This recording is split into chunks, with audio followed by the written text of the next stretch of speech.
Good morning, good afternoon, good evening, wherever you are watching in the world. Sean Driver, the Red Horde, and it's game day on a Tuesday. Cambridge United, we're all set up and ready to go, as always with the Tuesdays, a little bit more compact and trying to get things arranged. And so Brendan's got things to do in the background. And so I'm here leading you through the charge, as it were. Another big one. Every game that we go through now leading up to the end of the season, the run-in is in full swing. This one's certainly no different. A special shout out. Dave Foster's there. We'll probably go through some of the videos and discussions from that, as I see there's a whole bunch of, let's just say he's living his best life, and I'm jealous and I'm envious that I'm not there. He's run into an American couple on the way to the coach. It's between him and Jason and everybody else, I'm feeling left out and stuck over in Canada, as it were. Jason Smith is heading over here in about, a week? And so that'll be chaos and bliss for him. It's a time as everybody trying to get a piece of the Wrexham magic as they try to get to back. Hello to everybody checking in. We'll get there. There's photos all over the place. It's for you to add, and then the graphics there that we can get through as well. And I've got some Ask Sean stuff to follow up in the Discord. Where do we want to start, Brendan? You'll have to tell me if you're ready with either the starting 11 for either side or how you want to go about doing it. I have our starting 11. I don't know that I have theirs. I can take them through theirs just verbally. That's fine. So pretty standard stuff as we go through it. No real changes. Ogonko in the back, of course. And I want to say this, is we were talking about like players of the year and all that sort of stuff. And as I go through the stats, Ogonko deserves a special mention, especially given how tight all of the games have been. And I know that there are some people who champion him. I don't think that I've given him the credit he deserves. I don't think I've referenced how fundamentally he is and being important to the team. He has 76.3%, 0.8% is the team's save percentage. He's obviously above that. You compare that to the rest of the teams in the league. We've got the best save percentage in the league. And in the absence of that, you take a look at teams like Cambridge United, who are, 65%, and they have some other problems. And 65% isn't bad. It puts them just below average. But that 10% in saves, that 15% that he provides above the mean, that's the difference in a season that has been built on winning tight games. And so massive appreciation. Just wanted to get that shout out. Backline, Brunt, O'Connell, Cluworth. On the wings, Longman on the right, McLean on the left. So our dream of Barney and Longman on the ice, on the pitch at the same time. Not there, Brendan. But I'm sure we can talk about that as the game goes on. Matty James, George Dobson, Rathbone in the middle, and up front, Smith and Rodriguez. On the bench, you're going to have Scar as your defensive sub. O'Connor's there with him. Interestingly, that we're putting two in the back. I don't know if somebody's got a knock because I think you could have added somebody else, maybe an Evans for an additional defensive mid if you wanted, but I guess O'Connor might be able to fill that role. Barney, obviously the sub on the wing, just the one sub on the wing, and the forwards up front, Marriott and Fletcher. So, that tells you what happens.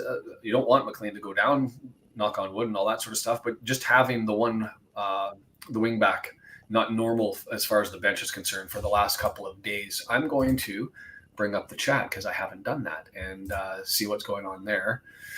For their lineup, and we don't have to bring it up, and I guess it doesn't really matter as a lot of us don't know all of the names and all of the characters. Another fault, I would say, of the EFL. Whoa, you got a whole triple stream thing going on with your... There we go. Yeah, my bad. I trying to struggle to do everything at the same time, so... multitasking. And so I've got everybody now popped up on the chat there. The biggest thing for me is Kachunga is missing from their roster. Did I see that he's on the bench? He is on the bench, but he didn't get the start today.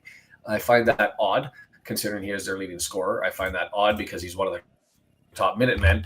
I don't see reference to an injury, but if somebody knows better than me, go ahead and let me know if he has a knock. But when you're winding down the season, and let's be honest, for Cambridge United, they're sitting 11 points out. It may be over in any event. 7 games left, maximum 21 points. They'd have to go on a run that just hasn't been there. But that's why this game is important. You drop this, and I think it all but eliminates them. They have a faint hope now. You lose 3 here, you got basically no hope. And yeah, Bryn, I see that the photo of Dave in the pregame Discord. So we'll be pulling some of those. Yes, and Deandra, don't forget the like button, the subscribe button. Hit that stuff up and get that going. Much appreciated there.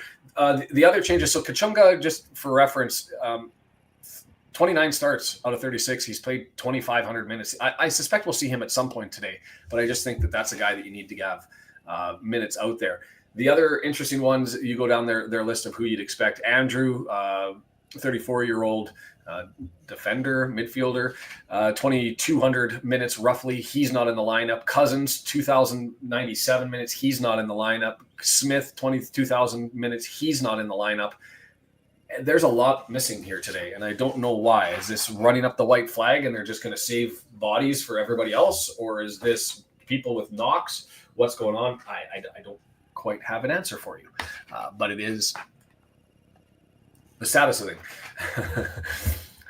Max being paid less than 750 allowance per week. He's too good to be paid that low. Absolutely agree with you. And the question has been asked in the Discord, and I'll just answer it now.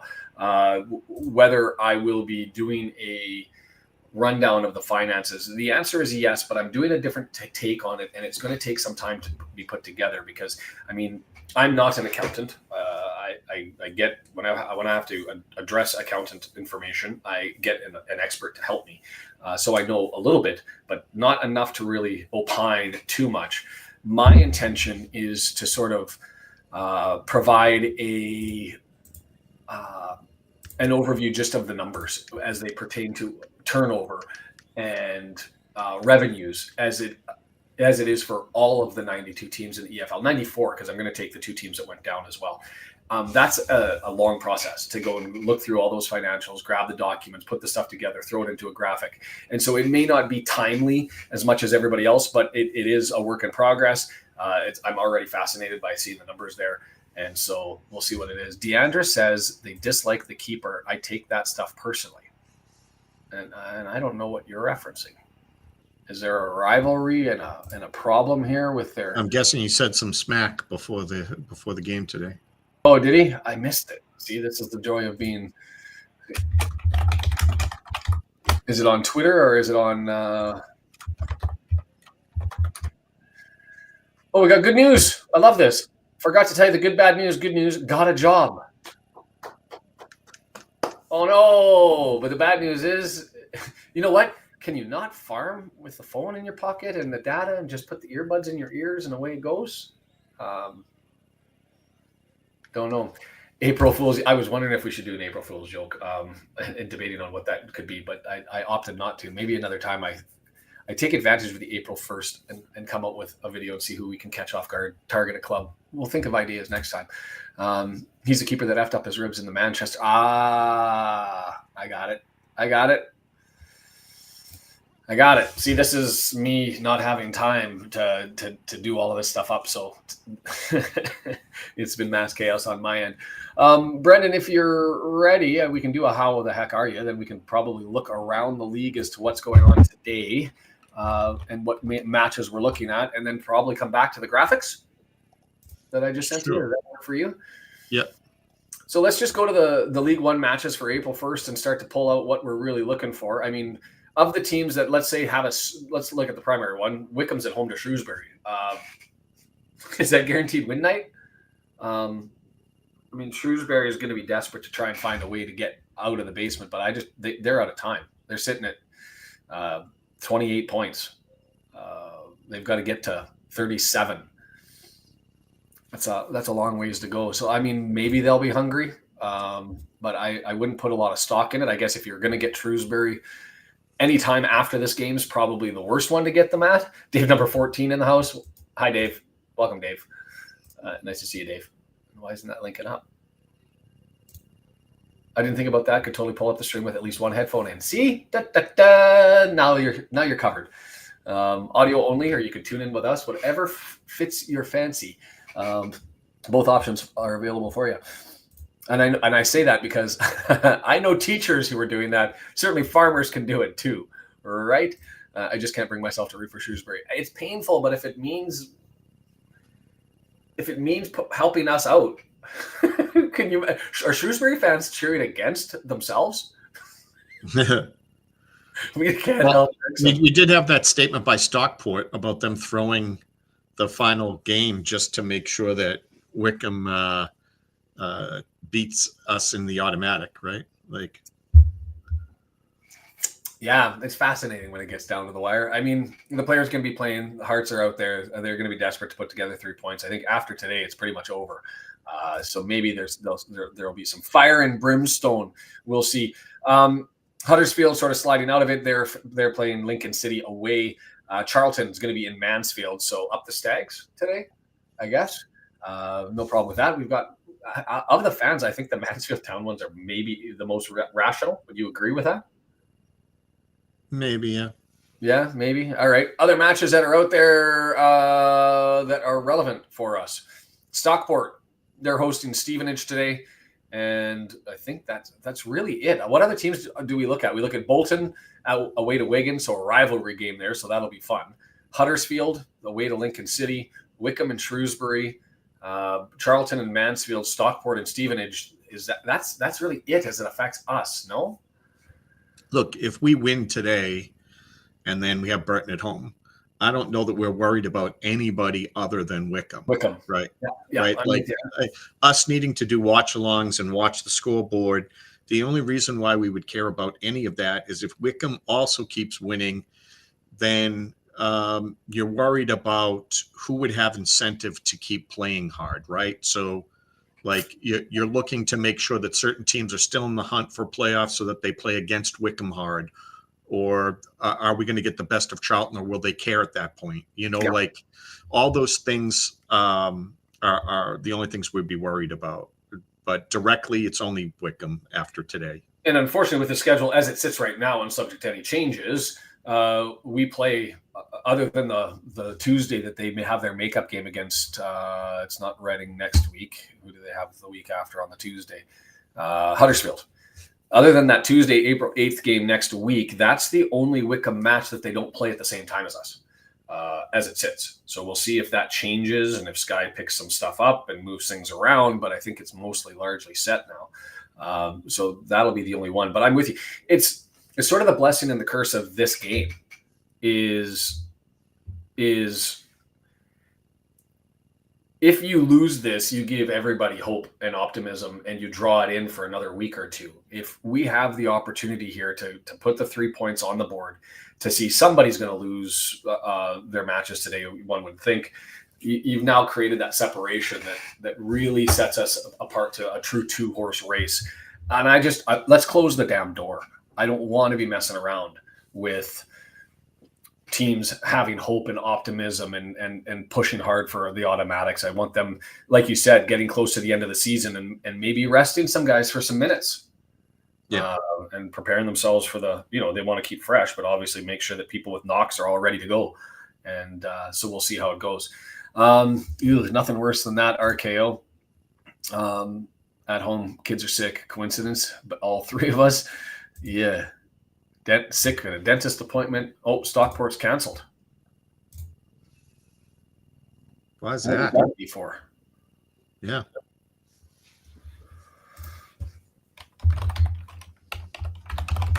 See, this is all the stuff that I should know, but if it wasn't for, do I open up the news and tell them why Barrow game canceled due to a change in our training schedule this week? What? Due to a change in our training schedule. You're mostly off the screen. Sorry. There you go. Due to a change in our training schedule this week. What the hell does your training schedule have to do with a cancellation? I'm going to exactly. Your problems are not my problems. Yeah.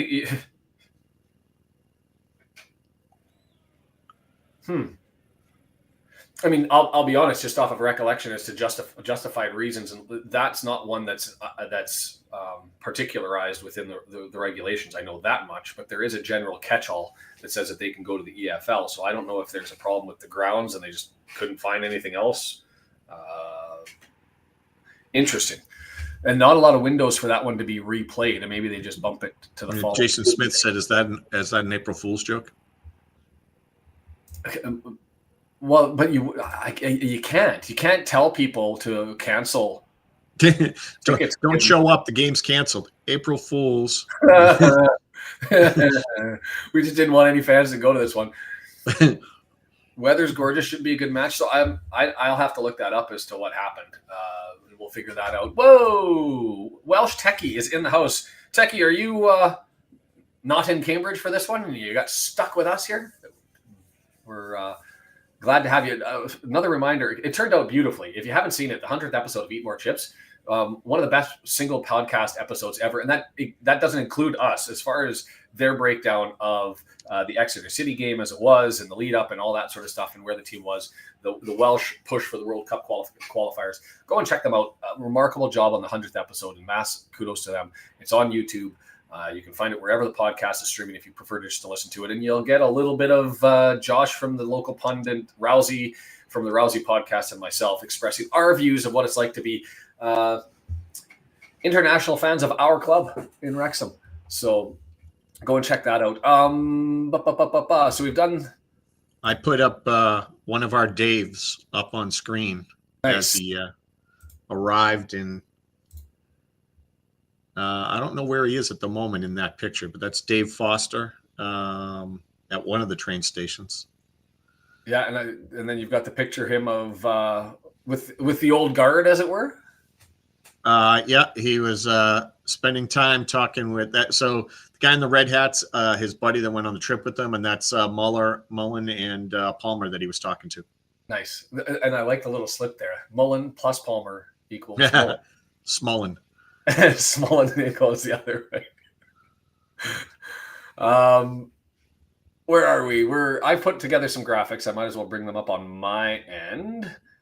Because we'll get to a little bit of foreshadow. It was an interesting one to look at, this one, largely because you take a look at the stats for Cambridge City and Cambridge United. And although they're much lower than, why did I have to hit the refresh button on my watch along?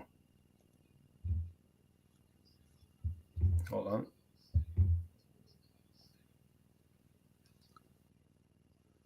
What happened to my video? Did anybody else's EFL video go? I just got a 33-second clip now. I've been canceled. And I don't like that. We'll figure this out here in a second as we do our thing. I'm on Paramount, so I do not know. Yeah, all of a sudden it turned into a 33-second looping video, and it still seems to be doing it again. I think they just did the cut over to the live cameras, I think so. Not at Cambridge tonight, slumming it. I can't ever say slumming it because I've been to the Fat Boar and I've been to a lot of good restaurants, and that one ranks right up there. Man, it says live in 6 minutes, and I'm getting a 33-second loop. This is not good. You might be doing this, Brendan. Yeah. Well, why don't you go over your statistics thing? Why don't you do that? If it doesn't come back for you, I can run the first 5 minutes while you tech troubleshoot. It looks like, yay, I follow. It's garbage. Anyways, let's do the stats. Brendan will be here for the rest of things, and we can follow along, and then we'll hopefully get an opportunity to jump in and put eyes on ourselves for everybody who's not in the United States. What I was saying was, with Cambridge United, their stats as far as where they align up as to what they're good at and what they're not good at, they look very similar to us, just below us in every stat. But what I mean by that is their accurate passes per match compare, they're 21st, we're 15th, but you compare that with their accurate crosses, with their accurate long balls, with their FOTMOB X, it's all sort of by the same scale. They're just 1 degree off. And I think what it could be is that foreshadow of, if you don't have the talent to play the 5-3-2, or maybe it's management and the system isn't set up right to get to the 5-3-2, and you're just that one step off, this season with Cambridge is what you sort of see. I'm hoping that, like, when you look at the championship and people talk about Parkey and whether his mode modus operandi, his way of operating, is going to be successful in the championship if he's given an opportunity, what could that look like in the championship? And this is sort of the by degree standard. If you're running at full tilt and you're getting good goalkeeping, and you're getting good efficiency, we're tied for third, you're getting your accurate crosses and your accurate long balls in, then the system works. If you're that degree down, the wheels can come off in a hurry, because if your accurate crosses and long balls are in the middle of the table, when your possession is low and your efficiency is not good, and your goalkeeping is average, the outcome is the season of Cambridge United. And so just something to put in mind as we see this going forward.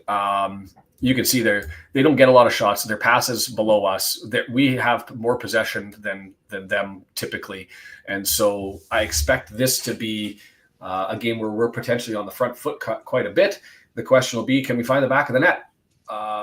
Score predictions, I'm going to go 2-0 because we don't allow a lot of goals. Nil's a good place to start from. We don't score a lot away from home, but it is Cambridge United, and they're missing some important players. So that's where it's at. Let's talk about the referee before the game gets started in about 4 minutes' time, and we got to figure out the iFollow issue. Thomas Parsons, what can you say about this man? He's kind of climbed the ladder in reffing as Wrexham has climbed the ladder. We had him in the National League. Last game with him was in 2024 with Morecambe. He's had a number of League One games last year. I guess you could say he got promoted the year before we did out of the National League, but he's been there. He's been in the National League, in League One and League Two for a while now. 11 games in League One, that has him tied for 17th. This guy likes his cards and he likes his pens.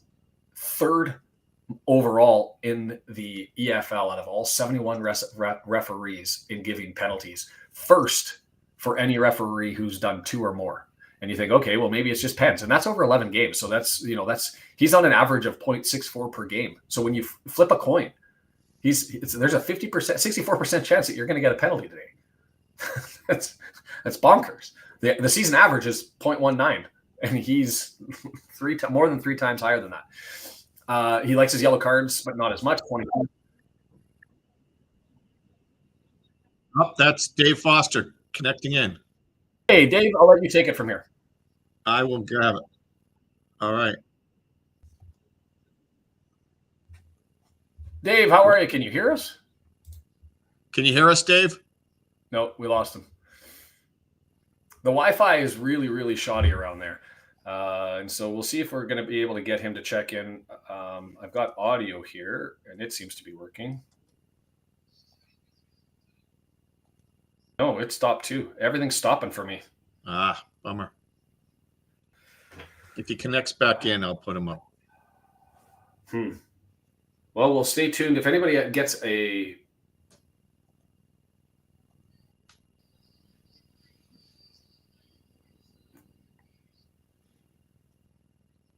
Did I lose you?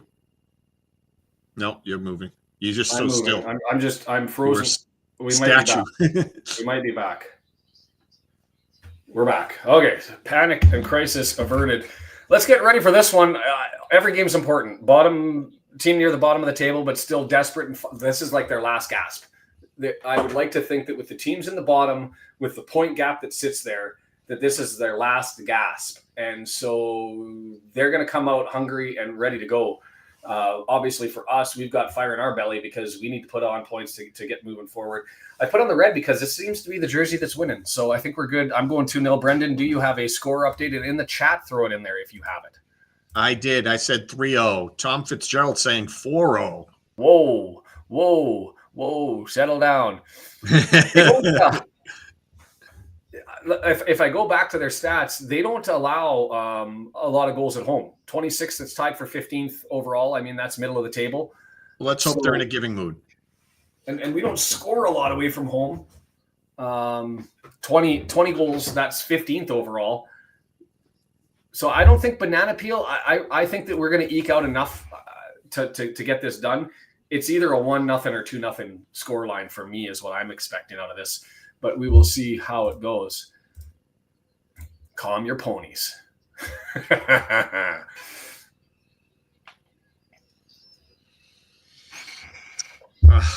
Wrexham are in red. How am I supposed to know that was going to happen? Now I have to switch my shirt because now I'm wearing the gold and they're wearing gold. No, you wear what's lucky for you, man. You wear what's lucky for you. I got toques galore should we need them. I've got, but the red jersey's been working for me. It's like the white one, the Castrol oil jersey of last year does not give any luck. And I think 2 things I want to do next year a little bit better is I want to track when I do the graphics of where the team is as far as their average, i.e. our save percentage. We were first, we slid down into third, we moved up to first, and where our opponents are as well. We're getting underway here. And the other one is what the records are for my outfits. So at the end of the year, I know where we sit.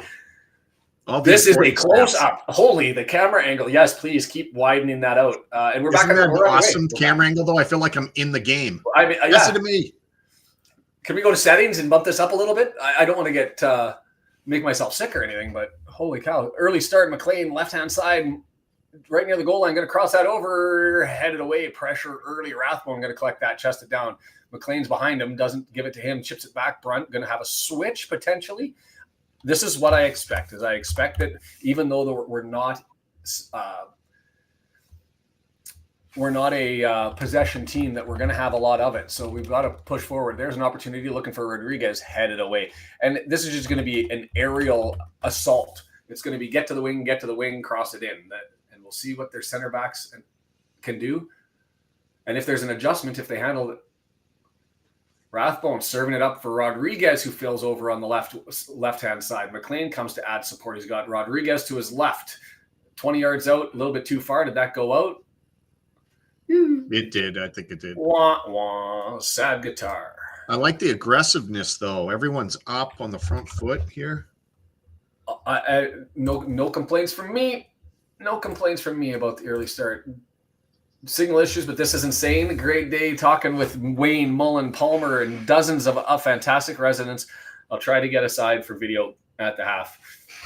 Somebody should tell him, have fun and don't worry. Oh, he's in Cambridge. Why did I say the race course? Tell him, have fun and do your thing. And if you can join, great. If not, just have a laugh. Have a blast. By the way, Right. I like that you haven't done any jinxes for us today. So if you can just maintain that and not. I know that that's part of your thing to... It's April Fool's Day, so I'll stay away from the jinxes. Throw in here, 18 yards out, Cambridge on the right-hand side, looking for an opportunity to get the long throw in. They're lined up, lots of people up in the box. The Tozer bomb from Evans. Thrown in near post, easily headed away by Brunt. Just runs out there and moves around his man and gets it out. Jeez, look at Rathbone just pressuring everything. He's an animal. And the nice thing is we're getting a day off on Tuesday, and a lot of other teams are going to get going. Ooh, a bad header there from Brunt. Puts it in the middle of the area. Shot on goal, nothing much in it.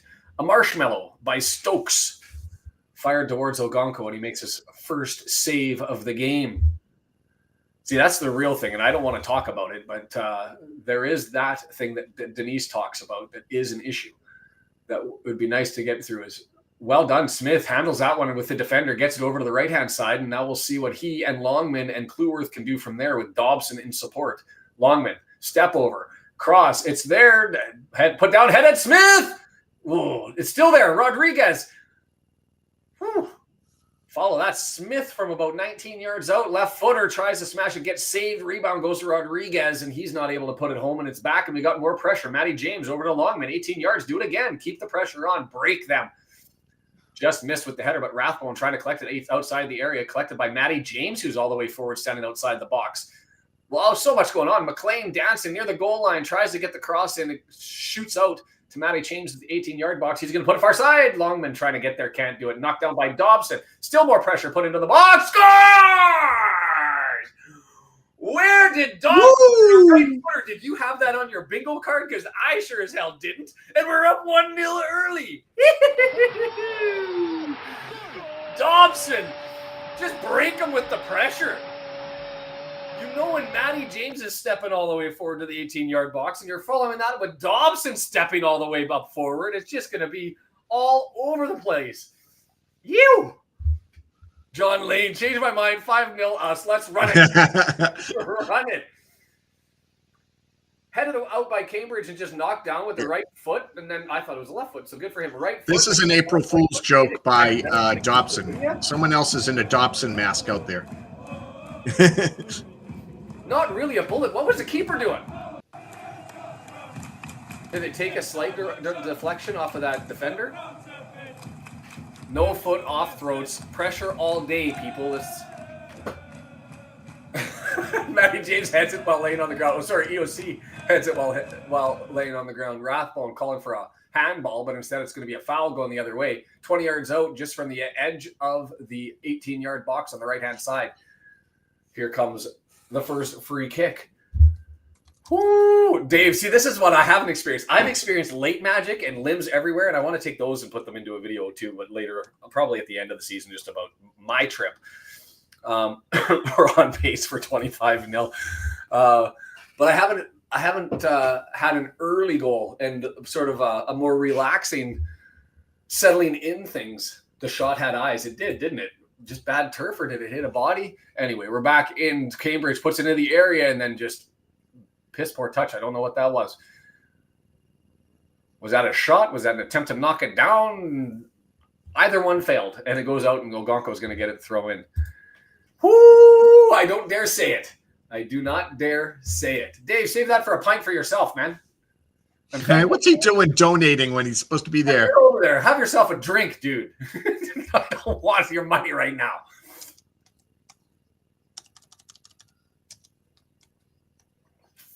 Gail, how are ya?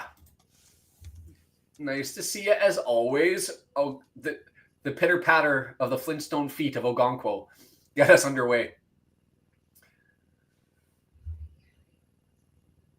Watts gets it forward. O'Connell over to the right-hand side. Dobson knocks it down. Chipped up in the air by Rodriguez, but it gets intercepted over there on the left-hand side by Watts again.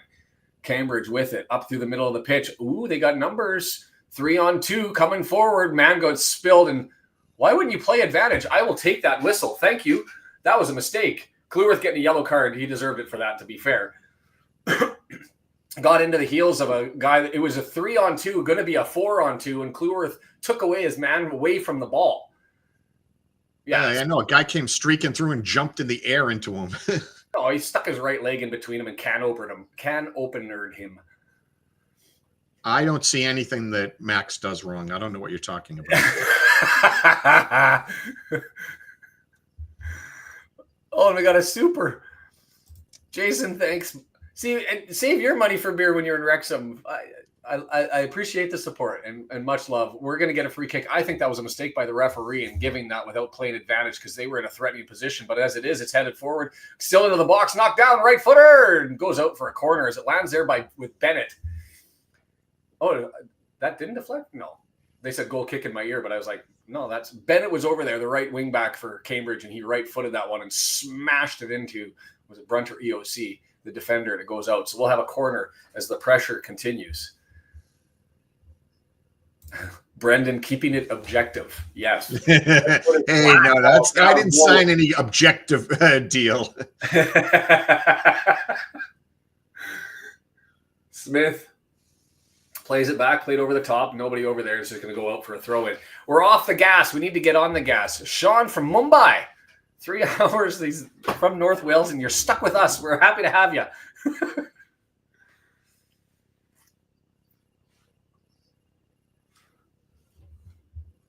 India, not frequented. Do we get viewers? Frequently, do we get viewers in India? Is that a new country alert? No, I think we have India, don't we? Follow along on the bottom of the channel as it's scrolling by to let me know. Well, that would make it 69. That is a long trek, and what would bring you from North Wales to India? Holy, Gail's on a run. Whatever you can, if you can rub Gail's head, do it, because she's got all the luck. 3 hockey playoffs, 1 soccer playoffs, football playoffs on the weekend for the kids, all adults, all 4-1. Yeah, India is on there. Time to get stressed out. Throw incoming, Longman, Dobson. We're 35 yards out, kicking it back to the halfway line. Under pressure, so just had to get flicked into the air. And the referee plays advantage on that soft little pity pat out on the right-hand side. He likes his fouls.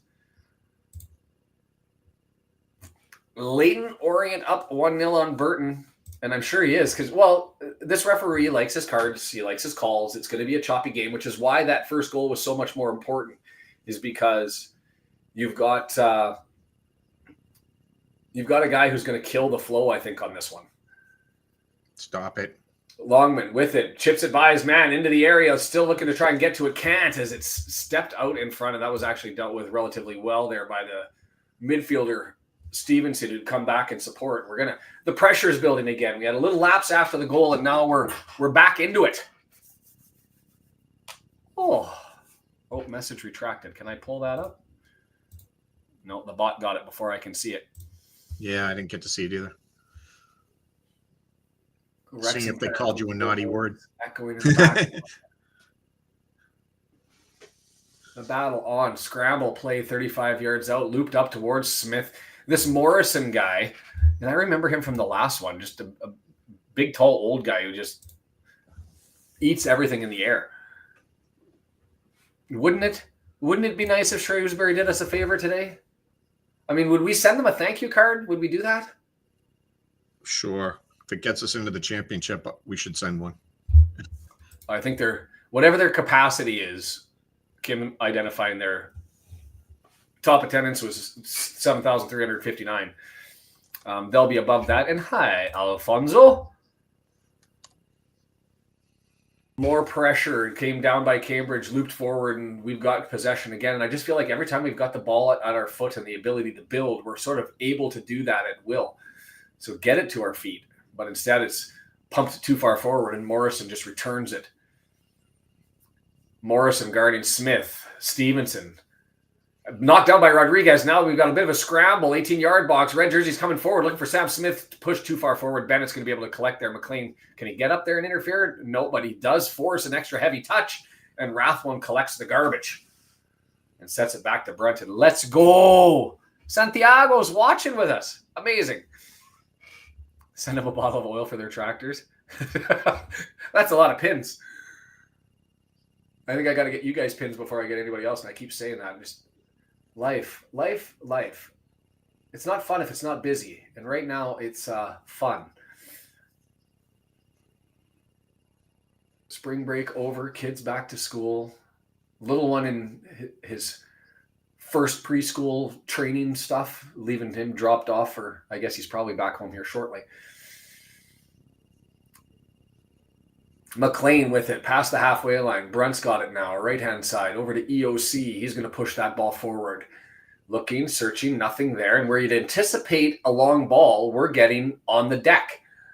Scooped forward to Matty James, over to McLean. Defender Bennett steps up, but McLean stands up and holds him off. And we're going to do a switch to the right-hand side. EOC, long ball. He sees something, and that didn't work. Straight to the keeper. Bishop. Oh, it is Nathan Bishop. Now, see, as soon as I saw Bishop,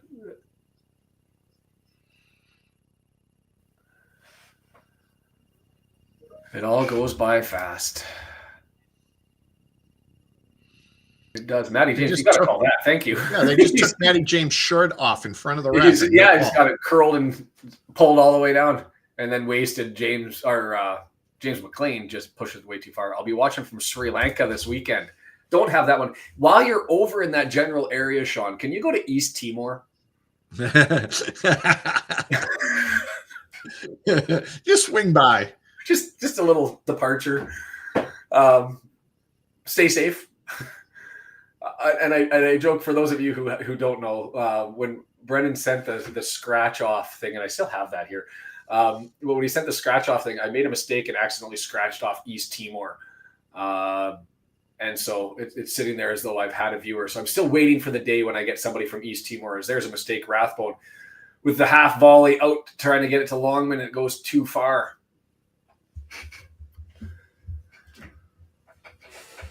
Oh, it's a good day so far. Keep this up, please. Is that Morrison all the way up? Bennett over to the right-hand side. Who's the big body who's all the way forward over here? 18-yard box, still maintained by Cambridge. Threatening here. Bennett with it, 20 yards out, pushing it wide, trying to get past McLean. McLean keeps him guarded, pushes it into the middle, and it's back now to Gibbons. Gibbons, high ball, looking far post, headed back in. Ooh, questionable off the back. I thought there might have been a shout for a handball there just on the angle, and I'm hoping I was just wrong, but he had his arms out a little bit, and just the deflection of the ball made me go, ooh, did it? But no shout, so I'll just shut my mouth. See, you can't help yourself. You want to jinx us. I like the drama.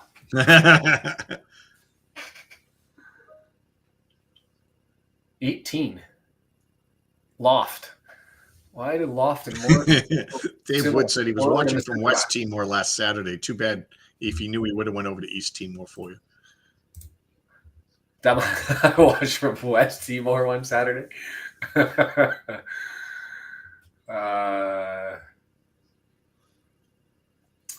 The comedy, the comedic relief from the Daves collectively, and maybe it's just any of them. The Dave powers just it's unreal. Like, do they test that you guys have like a funny bone before when you're before admission into the Red Horde? All Daves need to tell you. There's a tester, right? Matty James in a battle with Bennett, can't get it, scooped away by EOC and just heavy and off. That's what we're all hoping for. I'll be honest. Josh asks, you can keep your drama. I like the winning. Yeah, we want to definitely close that gap. No drama as long as let's just go on a mass run, but we're all sort of hoping for it. But at the same time, it's only a 1-0 ball game, and Wrexham, I'm not going to do it. I'm not going to do it. I almost Stop it.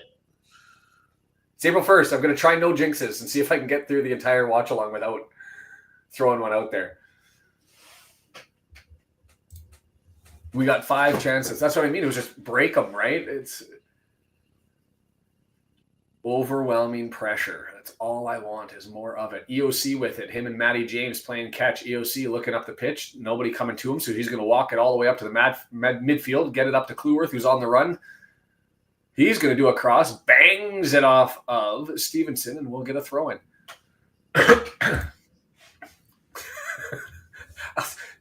That's what that no-shot just felt like, was a slap on the wrist, Giselle.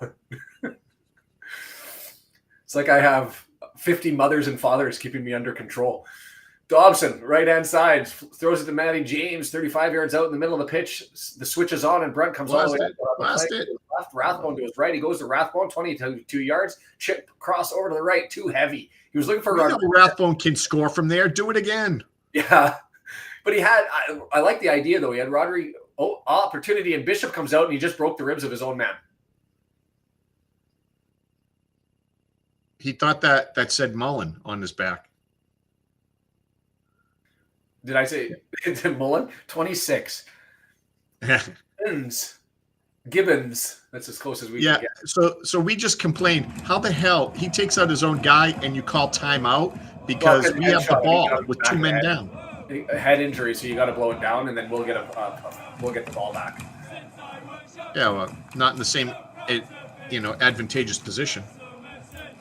If it's any consolation, the Wickham-Shrewsbury game is beyond dismal. Kim, why don't you join us on a stream then? If you're watching the Wickham game, we could give you the link now, and you could come in and give us the. Kim just doesn't like to be on the video. We could do audio only. Put the pressure under Brendan. Yeah, Sean's always excited to sign me up.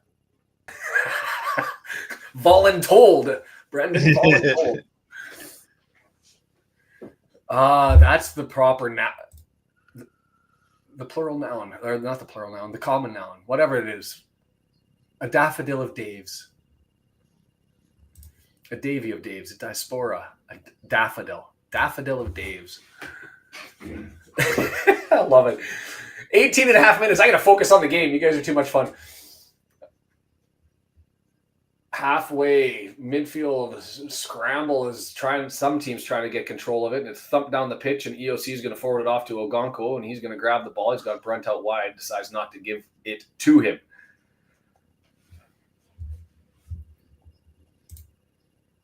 Who scored? Guess, Anthony. I want you to take 5 guesses, and I bet you won't be able to get it. Everybody, shh, don't tell them.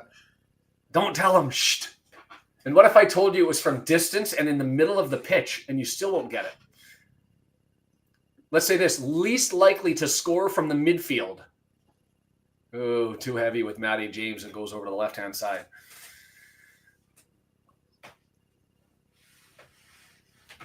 That's going to be the game. Just joining us, who do you think scored the first goal?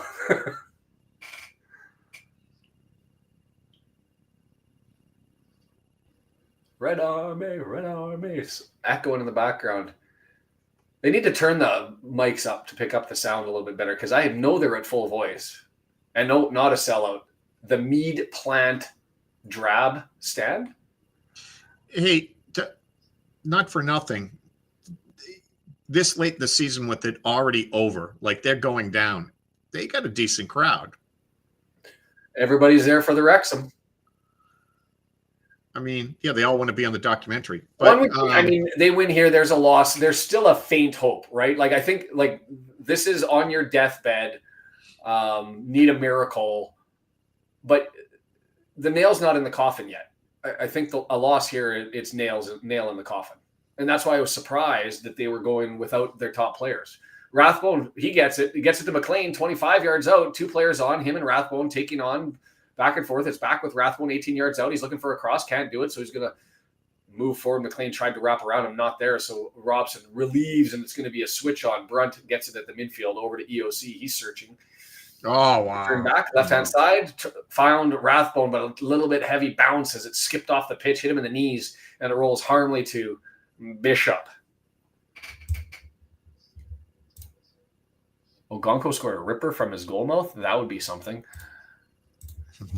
Good morning, Jingping. Yes. Ogonko scored a ripper from his goal mouth. Yeah, no, not that extreme. But Dobson with, what was that, 25, 30 yards out, and we're getting a free kick there.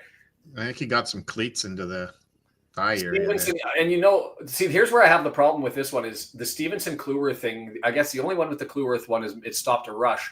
But that was the same play as far as a high foot into the taking out the knee leg of a running defender or running attacker. And one guy came from behind, and this guy's running right at him. Different thing. Love you, Brendan. And max. That's all I have to say.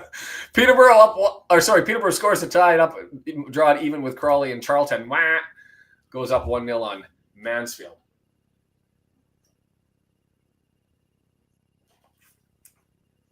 Still the distance out here, 38 yards. Lots of players over to the right. McLean going to try and serve it up. Too heavy, goes up forward, and that's either Stevenson or Morrison. I can't tell the difference between the two of them yet.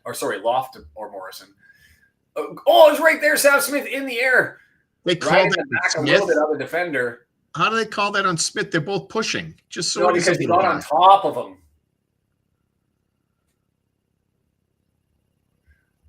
Yeah, but everyone's on top of that guy. He's like 4'10".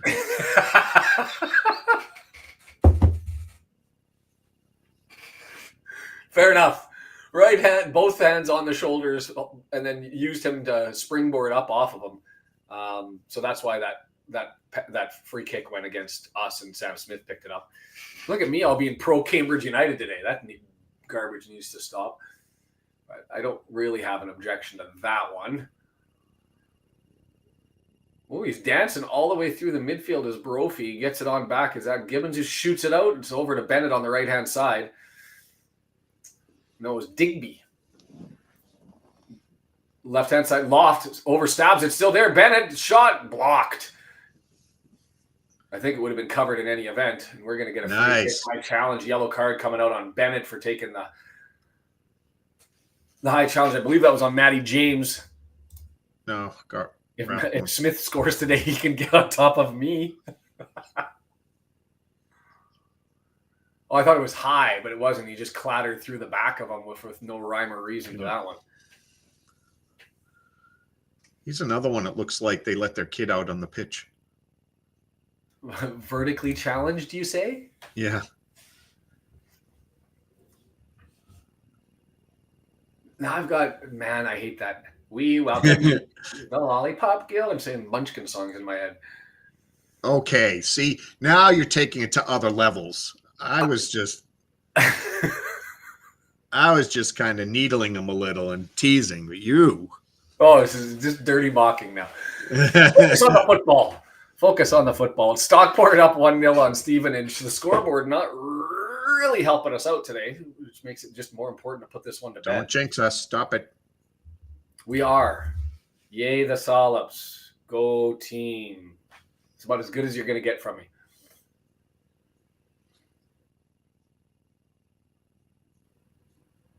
I'm sure you could have fun sending a gift box for helping us on the way to a promotion, should they be able to take 3 points.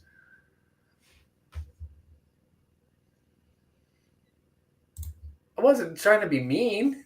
I was just singing a song. Longman towards the goal line. That's a great cross. Just outpaced the defender, and then right at the goal line got the cross, but it's headed away. This Morrison guy, if not for him, he'd just get eaten alive. I wish Mo Fall was in the lineup. Let's like how do you fight Morrison? You just get a taller beast out there. Also true, Kim. Only one other game matters, and that's the one that Kim's got eyes on. Have I watched Brad Williams? I don't think I have. I'll have to look it up. He's a dwarf comedian. He's hilarious.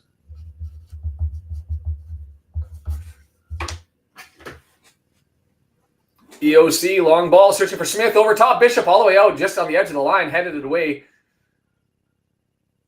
Rathbone, cross there, right there. Oh, Rodriguez tries to get it, but that's got to be a corner.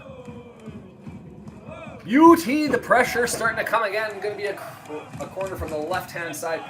Interesting play on that one from Bishop coming out to block that one is because he was right on the edge of the area, and I think if he would have just stopped half a foot earlier, he'd be able to grab it, realized where he was, unfortunate for us, and then headed the ball away rather than grabbing it. Is because I was kind of hoping. I was like, grab it, and he didn't. He headed it away.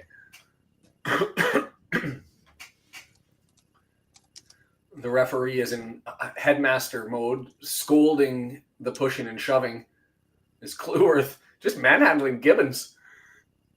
Just manhandling him. Gibbons has a hissy fit and slaps his arm away. Yeah, sorry, I didn't answer the question. Scoreboard be damned, just win, baby. And I normally say that, but I do want to chase down these wanderers. I was going to say something bad.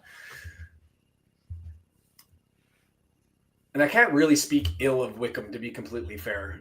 Smaller-ish club. Dobson with a blast. It wasn't really a blast, but a shot from distance, 25 yards, and it bounced, skipped, and found a way into the left corner past Bishop.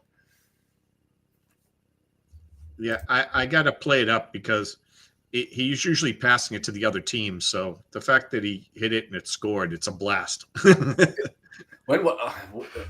I'm curious now, and I got to look something up while we end up watching this. The ball just goes out of play there on the left-hand side.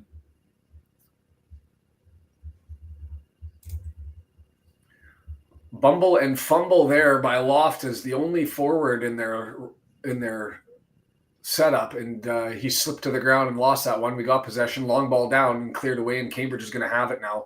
40 yards away from their goal, trying to advance it forward. What was that? I'll take Hong Kong Trippy, absolutely. A nice box of lollies for the shoes if they win. We got to make all the memes, don't we? I don't think that is his. Oh, it is his first of the season. That's what I was going to look up. When was his last match? That is his first of the year for Dobson with that blast. Go back and see when can we find out when his last goal was.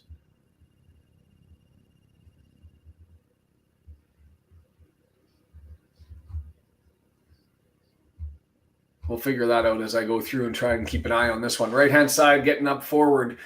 Gibbons with it. Right-hand side, 32 yards out.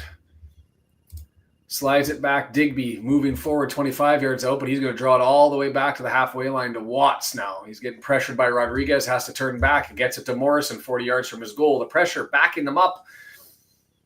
Now it's with Digby. He's going to advance it forward. Bennett there. He's going to cut through the middle of the pitch for Cambridge. Now they're starting to move forward until they kick it to Rathbone, and Rathbone just takes it easy as, and Brunt has it. Matty James, EOC, and now we've got some space. Set it up through Ogonko, and away we go.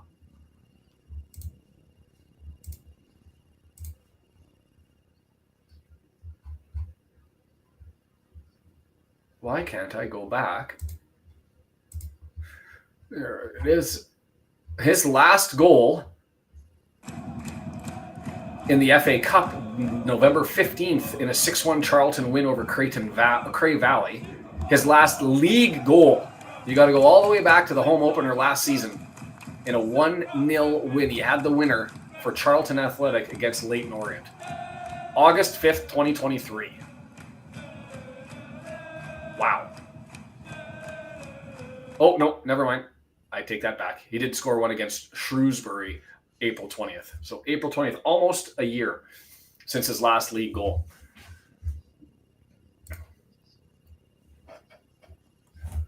"30 minutes coming up. Bennett chasing it down. McLean put him under pressure, and Bennett bangs it off McLean. They'll get a throw-in away. Things have started to go kind of back and forth, 50-50, with a whole bunch of battle in the midfield and not a lot of pressure. Rodriguez grabs it. He's going to scoop it back. And he tried to get it to the defender, and instead it's intercepted, and here they come. EOC just got beat on the right-hand side, but he covers it neatly. Pacey Ballard had the ball, got around him, but EOC gets there, stabbed, gets past EOC, but Rathbone gets it out. It'll be a corner for Cambridge United over on the right-hand side. Angel, the right idea, wrong team with the pressure right now.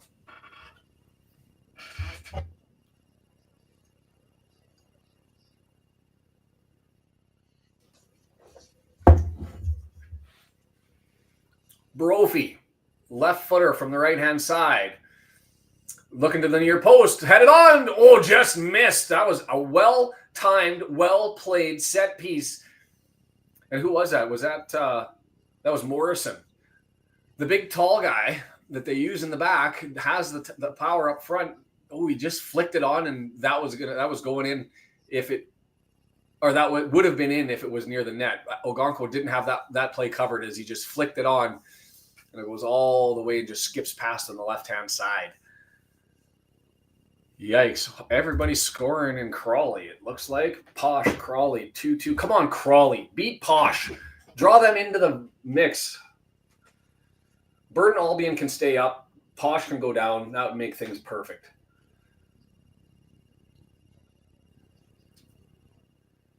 Pushed in the back. Rathbone takes a good shot from Loft, and didn't Dobson shout "April Fools" as he hit that shot? Oh man, he should have.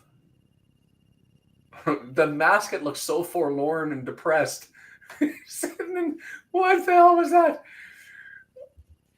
That is the saddest looking mascot, and the fact that he's just sitting on a stool at the edge of the pitch. Oh, Dobson. I don't think there was much into it, but it was close. Got tangled up with a player on the far post that may have had a play on that cross that Morrison tried to forward on.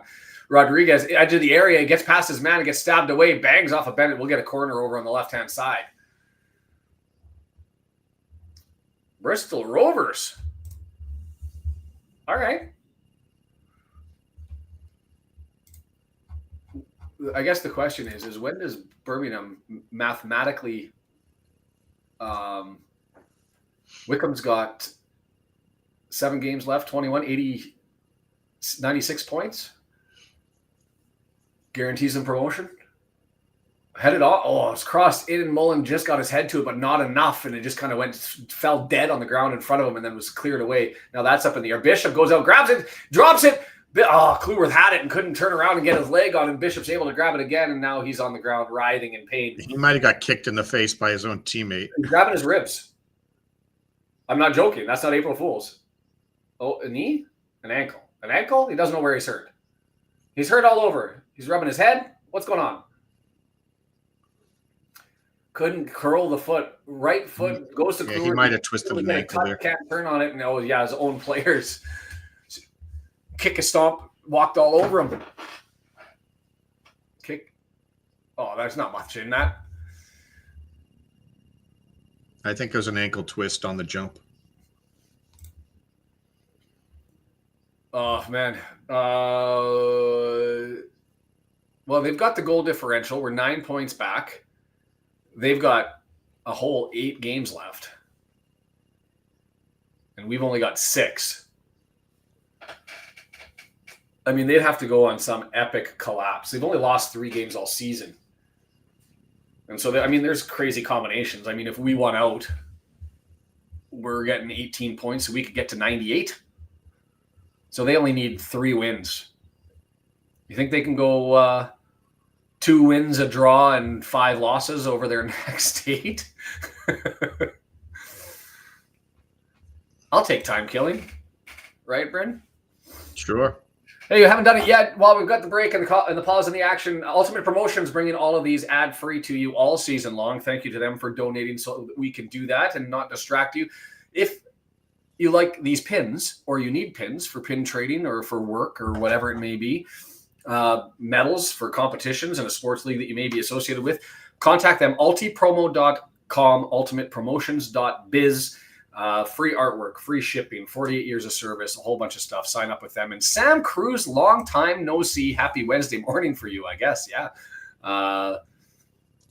What is it, 2 o'clock in the morning? It's got to be something like that. Tell me you're up late and having a couple of brews.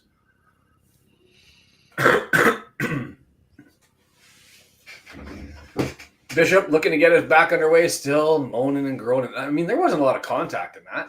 And the ankle twist, he doesn't seem to be that bothered by it. Well, Woody, go shopping again. The secret.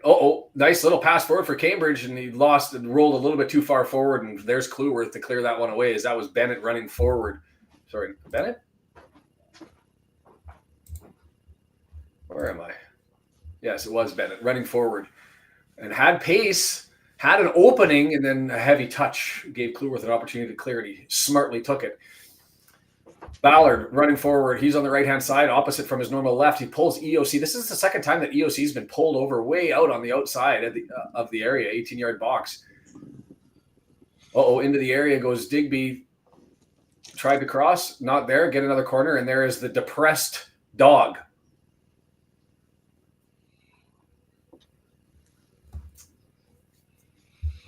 $5:20 a.m., 5:30. Well, that's not as bad as I thought, I guess. Good morning to you. Grab that coffee, set them up. Work's getting in the way, and did I not make it clear? 5-0? Yeah, well, that wouldn't be the Wrexham way. Left footer, middle of the area, and headed away. Well done there by Brunt to be able to get over in front of everybody else and head that one away. Collected neatly there by Stokes. But he pushes it forward and is just going to go harmlessly. As James McLean and Rathbone just team up on blocking out Brophy from being able to get to the ball. And it's going to be a goal kick. 3:25 in the Philippines. The dedication. Who are we? 4 o'clock in the morning for me, assuming I wake up on time. 3:25. So 3:25 is like the 3 a.m. is the worst time for a start because that's too late to go to bed, too early to wake up. So which way did you flip the coin? Go to bed and wake up early, or are you still awake? Well done by Smith, winning the extra possession there in between two bodies at the halfway line. Not the best aerial there by Rathbone, but it's collected neatly by Longman. Gets it forward. Couldn't maintain control. It's going to be a throw-in on the pass going forward. Yeah, except you could never tell where he was hurt. Brendan says he rolled his ankle on the landing. I think Morrison did get him a little tiny little titty patch shot, but nothing serious.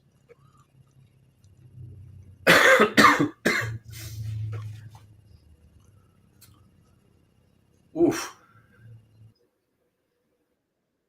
That's where you take the foul, but you sacrifice yourself.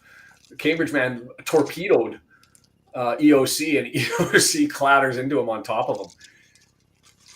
Was that Watts? No, Loft, the big man up front. Took out the knees of EOC, and he's getting a card for it, too. Look at this referee just standing over top of him like the headmaster saying, "Rise to your feet so I may raise my card." There's your card. Ha.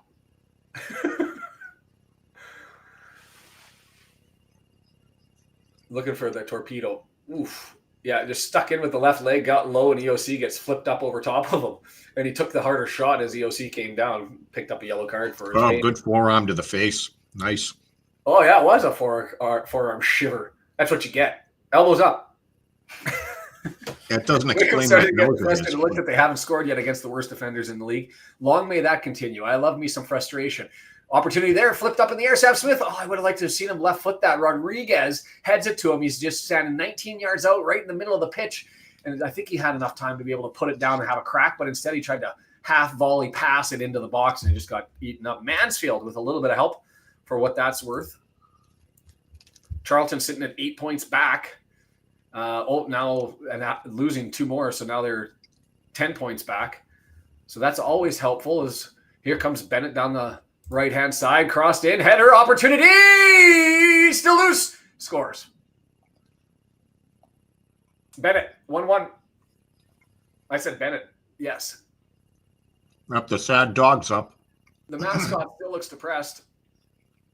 1-1, bad guys put one on the board as that was a mad scramble. Gonko made the save over on the right-hand side, didn't get the rebound. It freed up right in the middle of the area. Bennett got again.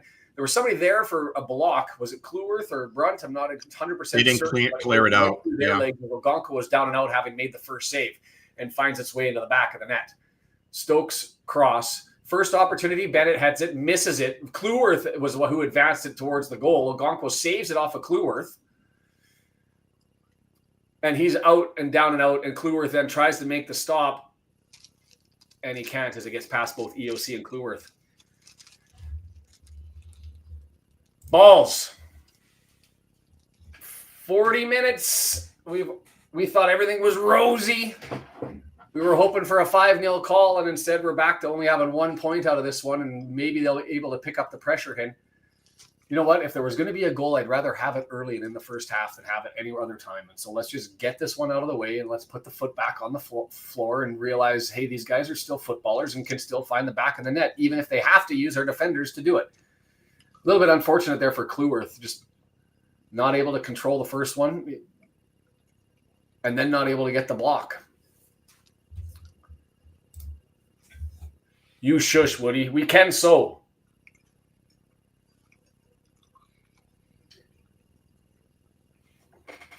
Rathbone, right-hand side, 25 yards. He's going to push it over to the left. McLean, 18 yards out, dancing on his man. Pennant, right-hand side, cross. Gets blocked. It's there to be collected. Comes loose, free. Rodriguez able to get control. Pushes it back out to McLean, who's going to chip it up in the air. Headed on further. Handball! Big shout. No give. Not given. Have to see the replay on that one, as I was blocked from the camera angle myself. Rathbone looking for Sam Smith. Puts it into the area. Smith can't get to it. And that's Morrison. Raining goals, 3-2 in the first half. Madness. I didn't see it. If you saw the handball, you feel free to type out what you saw. It was in the right area, and there was a deflection. I just don't know if it hit a hip or a body or wherever.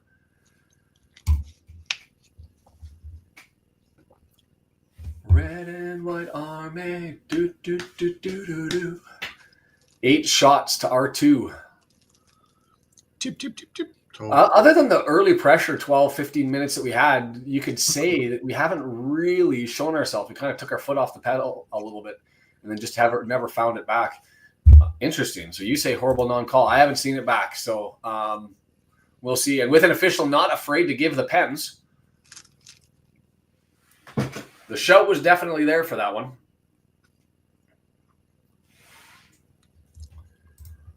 Yeah, really hasn't done much after the first 10. I gave him 13. Let's see who's right off of memory. Let's go to the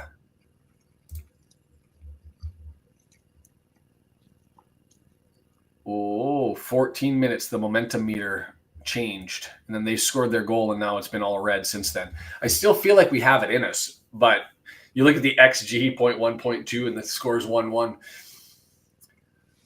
A little bit of paint coming off the walls at the half. Not a bad thing. Wake them up a little bit. Bring them out.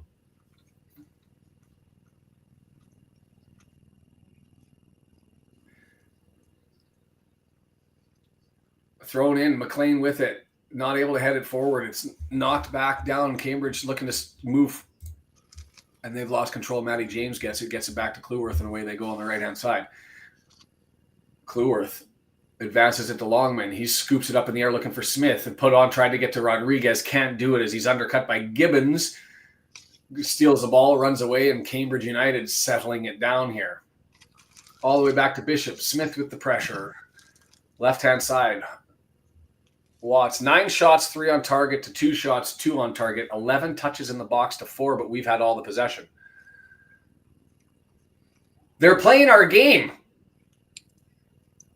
Brunt to Ogonkwo, and he keeps it in. I thought this was destined to go outside of the the pitch, but it's not. And here comes Cambridge United maintaining control, and EOC heads it away, trying to get to Rathbone. He's trying to get it before the ball goes out and can't. And Rodriguez kicks it out. Shrewsbury is never going to beat Wickham today, just not possible. So what we're saying is hold all game and then some crazy, poorly given penalty at the end of the match, right? Put that in the script and we'll take it. 45th minute, waiting to find out how much added time, a half that started out brilliantly and then sort of just fell into mediocrity, and then a lapse that kicked us in the teeth, and it's 1-1. 3 minutes of added time. Cambridge screaming for a foul not given. Had the opportunity to potentially go on the attack, but instead we're back trying to build up through Cleworth on the right-hand side. The press on a little bit more here by Cambridge United. O'Connell looking towards the middle of the pitch. Can't get it to Smith.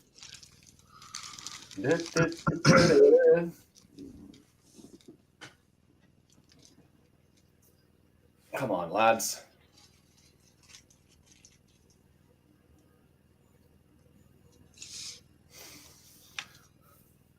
We're just chasing the ball right now. And there's nothing in it. Watts, he's going to turn back. He's going to go all the way back to Morrison, their center back. He's going to spin it back to Bishop as they maintain control.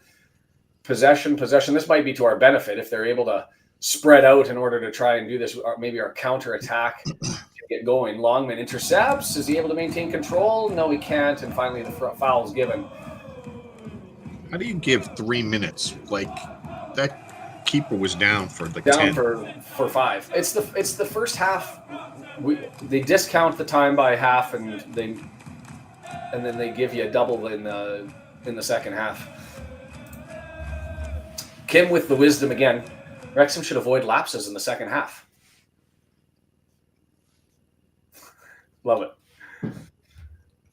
Yeah, no, we've taken sort of the foot off, haven't we? In 10, 13 minutes was all that we had the energy for. Is they've got it in a minute left in added time, and Cambridge with the ball searching for something here. Ballard, left-hand side, bangs it off of Longman. And he's going to look for a throw in 9 yards away from the goal line on the left-hand side. Gibbons is going to run over. He's got the long throw, made it to the near post on the last one. I knew Wrexham were in trouble when we hit 65% possession. Frustration.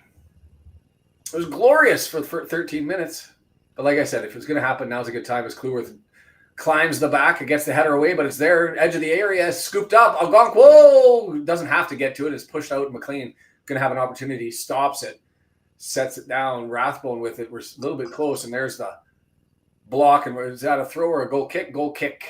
And Ogonkwo not in a hurry, looking to get to the half. And I don't like this, to be completely frank. I would have loved to have seen just one last shot. Like, just thump it down the pitch and see if you can get there and force the referee to let them get that shot, because they're not going to have enough time to come back. But as it is, we're at the half in a 1-1 game. It was the best of times. It was the worst of times. It wasn't even the worst of times. It's just we had all the effort for 10, 13, 15 minutes and then completely stopped. Brendan, can you rationalize what happened in the first half? Yeah, I mean, we looked really good, and I think we just relaxed a little bit. And, we let them think that they could play in the game still, and they just seemed to build momentum over time, kept hustling. All their guys up front are really working hard. Bennett and a couple others are just pushing. And, we just didn't handle that play very well. Do you, like me, wish that we had Mo Fallen to deal with Morrison? I don't know that that's it. I mean, I think, again, like when you see these crosses and everything, I just don't see a lot of bodies forward. There's only like one option, and then McLean's like out of the picture. He's so far off to the side. So there's really nothing. I don't know. I like when we send more guys at the net, So there's options on that cross. Right now there isn't. You just have to be pinpoint accurate and hope that he can handle the defender and still put a good head on it. So. Well, to your pinpoint accurate, Woody saying in the comments here, need halftime changes, get Longman off and Barney on. I do like the follow-ups to my, it was the best of times, it was the worst of times. DeAndre throwing out it was a whiskey drink, it was a lager drink. It was good, then meh. Wickham's on pace to get 25 shots against Shrewsbury today. That's the slap shot goalie sitting there taking too many shots. Movie reference. Do we dare look at the stats on this one? Probably. Yeah, they're up. Be extra frustrated. Expected goals, 0.63 for them, 0.1 for us, sitting in a 1-1 game. And dare they say, hey, we're fortunate to be in this. 9 total shots on pace for 18, but only 3 of those on target. 2 big chances, 1 of them missed. And for us, just sitting at 2 total shots. You had Smith at the third minute and Dobson in the 4th minute, and we did not get a shot on goal after the 4th minute. We went 43 minutes without a shot. That ain't going to do it. Nope. That ain't going to do it. Passing 145, that's right on. Passing with a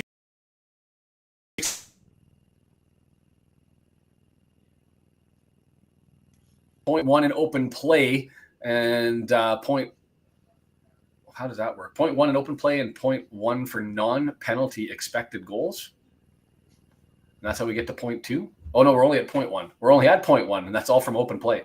For them, 0.63, 0.56 from open play, and they've got a little drop from the XG. Where I always say more important than possession and more important than the passing accuracy is the touches in the opposition box, because that's indicative of the play advancing forward in the final third, sitting at 12-4. 12-4 touches in the box.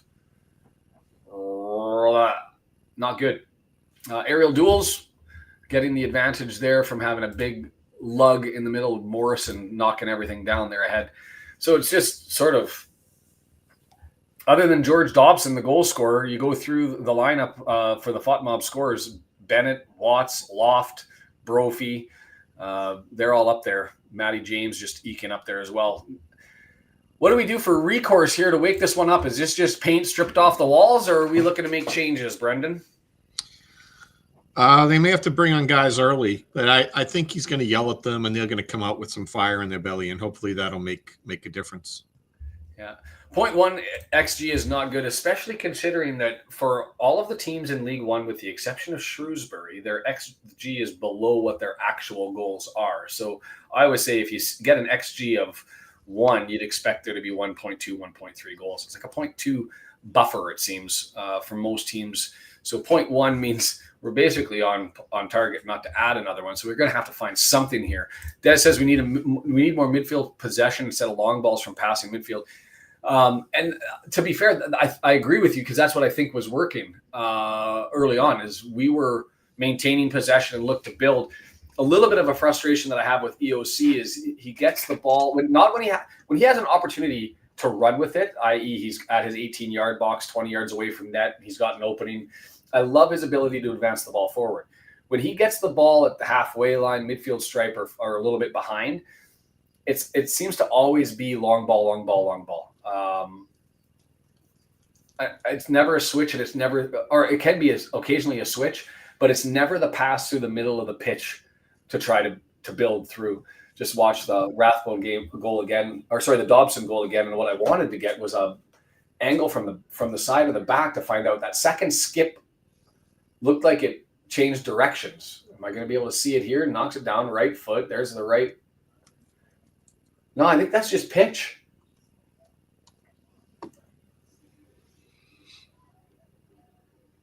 Yeah, it just skipped funny on the pitch and went and found its way into the back of the net. I will take it. Sound in and out. You might want to just hit the refresh button. It seems to happen sometimes with YouTube. Yeah, some people are saying it's fine. Others are not. Yeah, and when it's 50-50, I usually think it's their issue rather than our issue. Yeah. Brendan's always, if I end up him not hearing me, because he's listening not through YouTube, then we know that that's the problem. It's not that problem. So it's either coming out to you guys or likely it's probably you guys. So like we told you, you have to go get a drink, and for every drink that you're able to have at halftime, Wrexham's gonna get a goal. Dave said, I know that goal difference is an issue between us and Wickham, so I had asked him to go drink 2 beers at half, and he said, no, I'm going to make it 8 just to try to get back that goal difference. There you go. He's doing his part.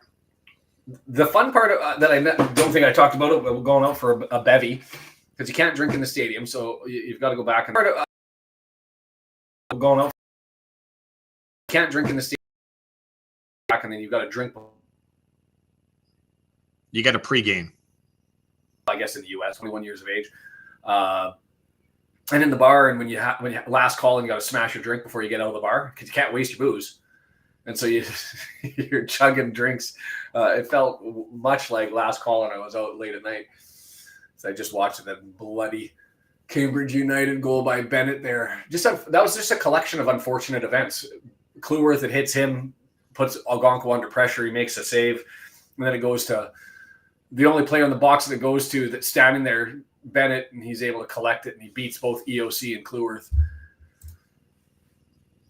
It'll be interesting to see how the document covers Parky's halftime enthusiasm today. I mean, the wake up is going to happen.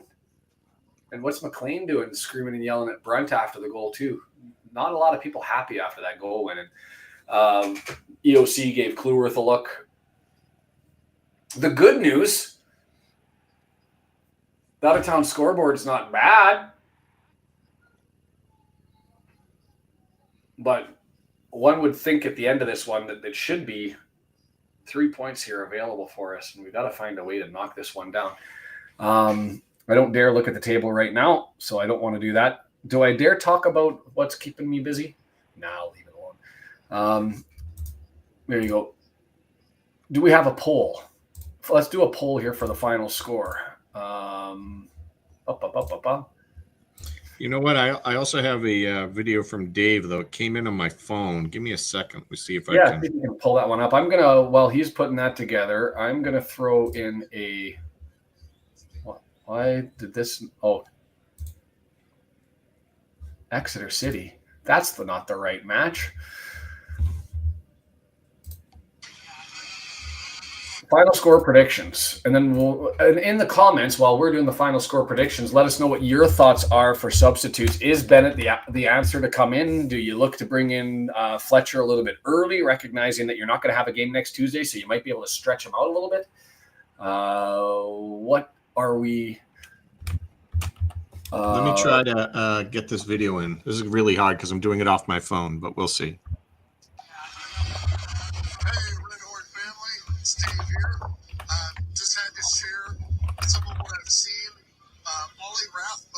I'm used to really enjoying it when I see this on the streams, but here in this match, he's literally everywhere.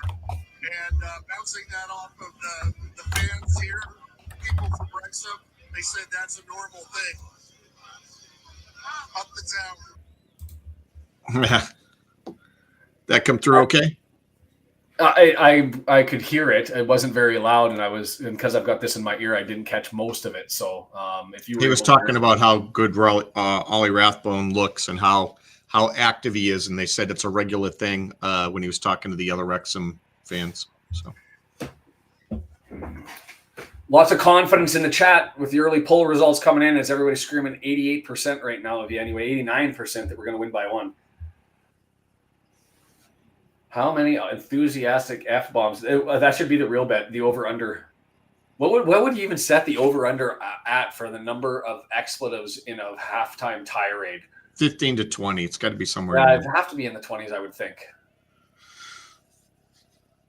And I think the high 20s. Like, I'd be like at 27.5. At 27.5, I'm having a tough time making a decision one way or the other. So, I mean, just to go through the options on the bench, I mean, Fletcher, do you stretch him out a little bit? I don't think you're touching the back line. I mean, Can you really fault Kluworth? I wouldn't mind Fletcher in a little bit earlier. Like, give him another 5 minutes. Get him in at just a little after 60. And the only challenge that I have with bringing Barnett in, and this is where I didn't like the idea that I would have preferred to have another winger rather than an extra defender, is if you put Barnett in early and somebody goes down with an injury, now you've got players out of position and all that sort of stuff. I would have much rather appreciated having Revan there. And if we needed to have a goal, bringing him in late and hoping that his speed late in the game might be able to bust something open, but it's not an option. So for me, I'd be a little bit hesitant with Barnett. I wouldn't look at him until earlier than before the 67th minute for those reasons. But I think you can look at Lee in the midfield. I think you can look at Fletcher up front a little bit early, and we'll see where we sit. That's really kind of funny to me. We have not seen Revan's speed impact the game, not like Barney's ability to beat his man inside on the left and come in and score, right? Like, if you said the chances of one of the wingbacks scoring, I would think it's Barney. Like, he can come in on his left foot and still score, or he can get around on the right. Like, Revan, his speed hasn't amounted to anything. He's not burning by people on the left, and we target the right side of the pitch. We don't target the left side of the pitch to get them open. So Revan, I'm not even picking on him. It's just the ball doesn't get out there, and he doesn't get to burn. So I'm going to take this. This is from Rob Ryan Red in their assessment, and when they were talking about it, and it was from about 2 months ago now, was they said the interesting thing about Revan, and I agree with them having heard it, I went, you know what, that's actually a good shout. It's not actually like I'm surprised. Rob Ryan Red, Rich and Nathan have good shouts anyways. But and they said he's got the pace, but his challenge is he's more interested in taking on players when he's almost at a standstill with the ball at his feet. When he's got space and pace, he doesn't push it. It's like he runs forward and pulls the defender and then always looks to lay it off. And so I think what you're looking for is sort of what they speak to is if you've got that pace to beat people, then go on and pin your ears back and run forward and take the ball with you and beat them. But it doesn't seem, whether that's a confidence thing, but at the same time, late in the game, 82nd, 84th minute, players are tired. You bring in a spry, ready to go player instead of McLean. I think there's a chance there. So for me, 65th minute, 60th minute, I'd be happy to see Fletcher, and I'd welcome. And Barnett's a 50-50 is coming in. A sprinkling of weak as piss. Yeah, I mean, Marriott, dangerous. Marriott's always Marriott looks fine. It's what we're getting from him in the late minutes is what we got last season, right? He comes on. I think Marriott needs to run himself into a game a little bit. I think he's better when he gets the full 90 and he tends to find things. He doesn't come in as a super sub like Fletcher does. That's my take anyway. So got to find 3 points. Players are back on the pitch. Lots of smiles with the Cambridge United players. They're feeling good about themselves. We need to pull their souls and rip them up from their bodies. Too much joy going on right here. So Cambridge, you're going to go from right to left on your computer screen. Wrexham from left to right. No announcement of any subs, and so we're going to get right back underway. It looks like, the early votes started to neutralize a little bit, sitting at 74%. Come on, lads. Let's not forget how important every single freaking game is here. We need 3 points. Well, let's not forget freaking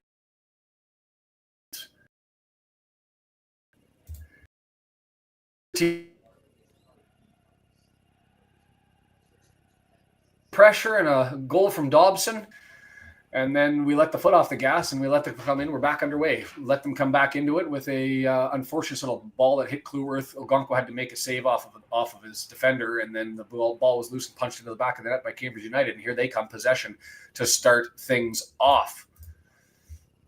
Right footer looking to get it over into the corner. That's Loft over there trying to knock it down. That's a fucking penalty. What are you doing? That's the most obvious penalty of the season. Fuck. Like, what the hell was that? Brunt just reaches his arm on top of the shoulders of the man and rips him to the ground. You can't. What are you putting your hands on his shoulders? It's a little bit of a dive. He was grabbing him early. Watch. He's not holding him, and he dives. He gives him a tug, gives him another tug. That was a dive. So it's going to be Stokes stepping up to the box. And did he flop? Sure, he flopped, but that's a pen. Stone cold pen.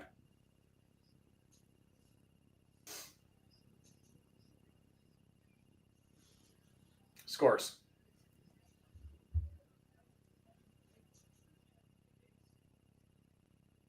We said this guy likes his penalties. You know we're going to get one. Coin flip every game. 0.64 is his average. You've got an official who gives pens, and you gave the opportunity. The first little tug, maybe you get away with it, but the second time to reach over and grab his back, what the flying tar was that?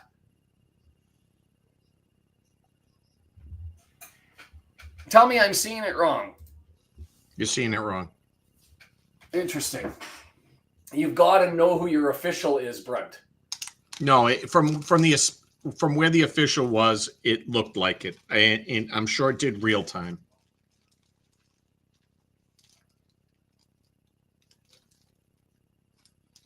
Fuck.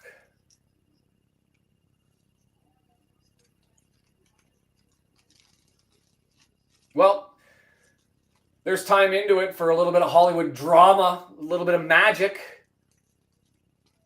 Unnecessary, completely atrocious decision making. Like, know your official.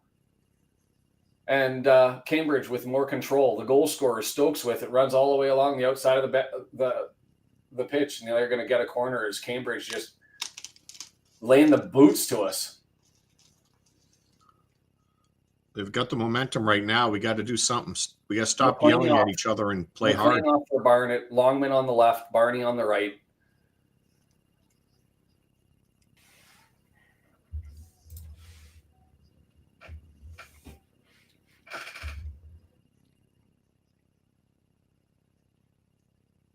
Brunt heads it clear. 20 yards, flicked over to the right-hand side. Cambridge with it, 18 yards out. Another cross into the area, headed away. That looked like Rodriguez, although a little bit hard for me to tell with the bitty nature of my feed right now. Moved over to the right-hand side. Cambridge just putting us under pressure. Across, desperate stop by Brunt to be able to get his legs off from that one. And here we go on a potential counter. McLean, left-hand side. He's got Longman over on the right and Dobson trying to go forward. We got no strikers up, but we got red jerseys crossed in. Smith is there. Just dives into the 18-yard box, but it's cleared out and collected by James. James to Rathbone. Rathbone dancing, going to get it back to EOC. And let's start to build. It starts by moving the pendulum. It starts by asking the questions. It starts by making them doubt things. It starts by making us feel confident about our opportunities. And let's just get that going now. Not toast. Not toast. Just got work to do. Brunt put his right hand on top of the shoulder of the defender or the attacker Loft and gave him one tug, fine, second tug, and Loft maybe sold it. Brendan will say did sell it. Threw his shoulders back, went to the ground, and you can't yank on an attacker in the penalty area moving towards goal in a threatening position twice and expect not to get called, especially from a guy who's given penalties in 64% of the games he's officiated this year.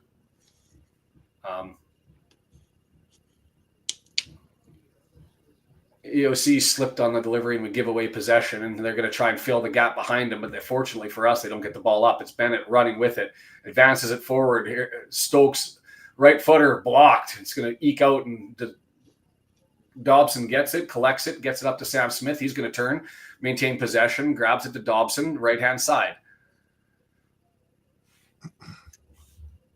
Now I'm holding out for a hero till the end of the night.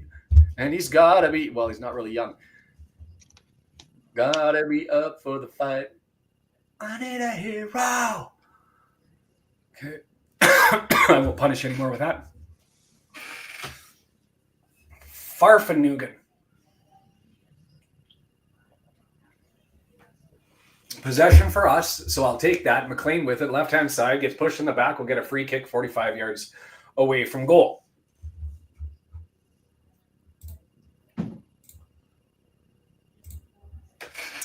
Yeah, 25th minute. Some would argue the 13th minute. I mean, if we've had 2 minutes here of decent possession and control and a desire to look to maintain possession and build through the floor. As the OC gets it up to Dobson. That ball was there to eat, and Dobson just didn't get to it. And it's a giveaway, but now Dobson recovers. EOC. Matty James, midfield stripe. Over to Dobson. Kluwerth stepping forward, takes the pass. He's got Longman to the right, Smith on his left. He's going to cross, far post. Headed away, but it's down to Matty James, 20 yards out. He's not going to take a shot. He's going to go get it out to the left. Come on, Matty. If Dobson can score it, certainly you can do. Rathbone, spinning, circling. Dobson now, 30 yards out. Kluwerth, 21 yards out, chips it. A great save, Bishop getting up and getting out of the way, fighting that one off. As it was curling to the right, but just didn't curl enough. If he didn't hit it right at him, he would have had a good shot at it. I think he would have had a shot. It almost looked like a knuckle puck the way that Bishop couldn't answer. Oh, and you know what? It hit a bit of a deflection there, I think, off of number 6. And I think that threw threw Bishop off. I think he was going to the right, hit Bishop, and came back right where Bishop was. A little bit unfortunate there. So we'll get a corner over from the right-hand side. Lay the pressure. Lay the pressure. There's still 40 minutes left in this thing. The official pulling Max Kluwerth out. To be fair, he's had, at least it was Stokes guarding him the last time, and he was bullying him, and now it's the same sort of thing. Left-footed in-swinger going far post, and that's useless, and they just gave gave a free kick. Yeah, Max Kluwerth has too much strength. Pull him out for the word, then you pull him out because it continues, and well done by the defender for making sure he flops to draw that one as an opportunity. Fake lager. Win for Dave Foster. Yeah,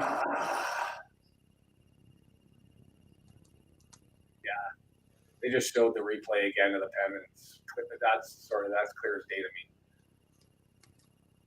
An absolute brain fart by Mr. Brunt.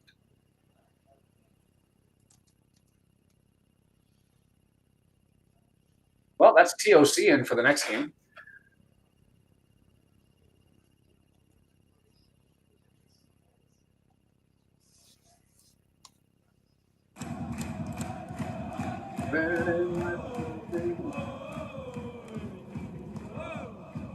Stokes over to the right, pushes it past, has EOC chasing after him. Red jersey's flowing back, 18-yard box. Stokes lays it up, and here comes the cross. It's going far post, pushing the back. I thought that was going to go into the back of the net.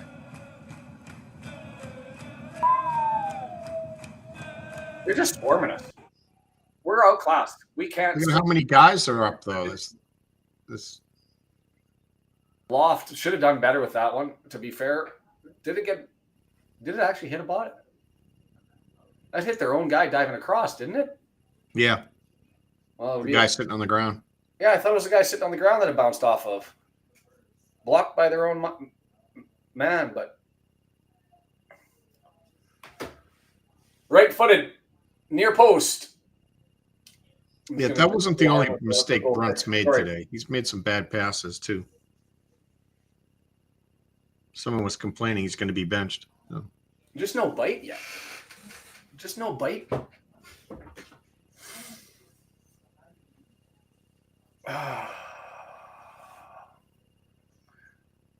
Brunt with it. Left-hand side.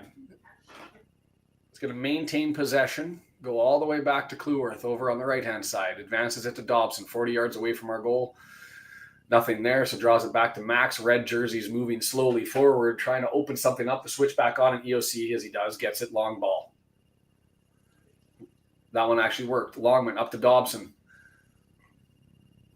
Nothing there, so he's got to walk it back. He's going to go back to Kluwerth, and the switch is going to be back on. No, Kluwerth stands forward. He's going to deliver a long ball. Looking for Sam Smith. Great ball into the box. Smith is able to knock it down. Left-footed, moving into the area, headed out. Knocked down by Matty James, who gets it free. There's Rathbone flicking it around. It's still up. It's still free, but it's out to the 25-yard line. Loft is there.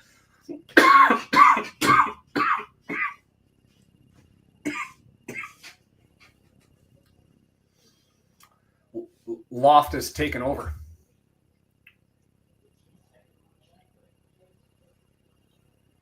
He's a big dude. Where is he? Is he midfield? What is position? No, he's their attacker. He's their attacker, you said? Yeah, they run a 5-4-1 with Brophy and Bennett like wing backs moving up and back. So he's the only man forward.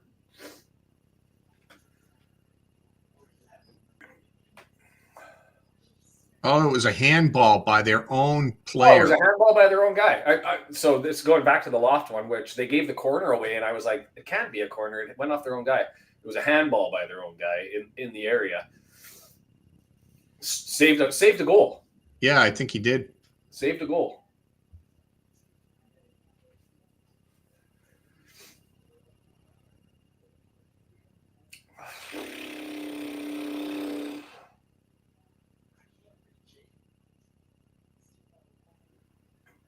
Dobson with it, 30 yards out, right-hand side has got Longman out there. Longman, haven't heard much of him. He's taken on his man, gets close to the goal line, chips it up. Opportunity, Sam Smith scores! Sam Smith on a glorious chip cross from Longman, gets it easy. Yes, they made that one look easy, and that's sort of brilliant and also frustrating, is if you can just walk down there, get to the goal line, cross it over, and Sam Smith can go, hey, thanks for that.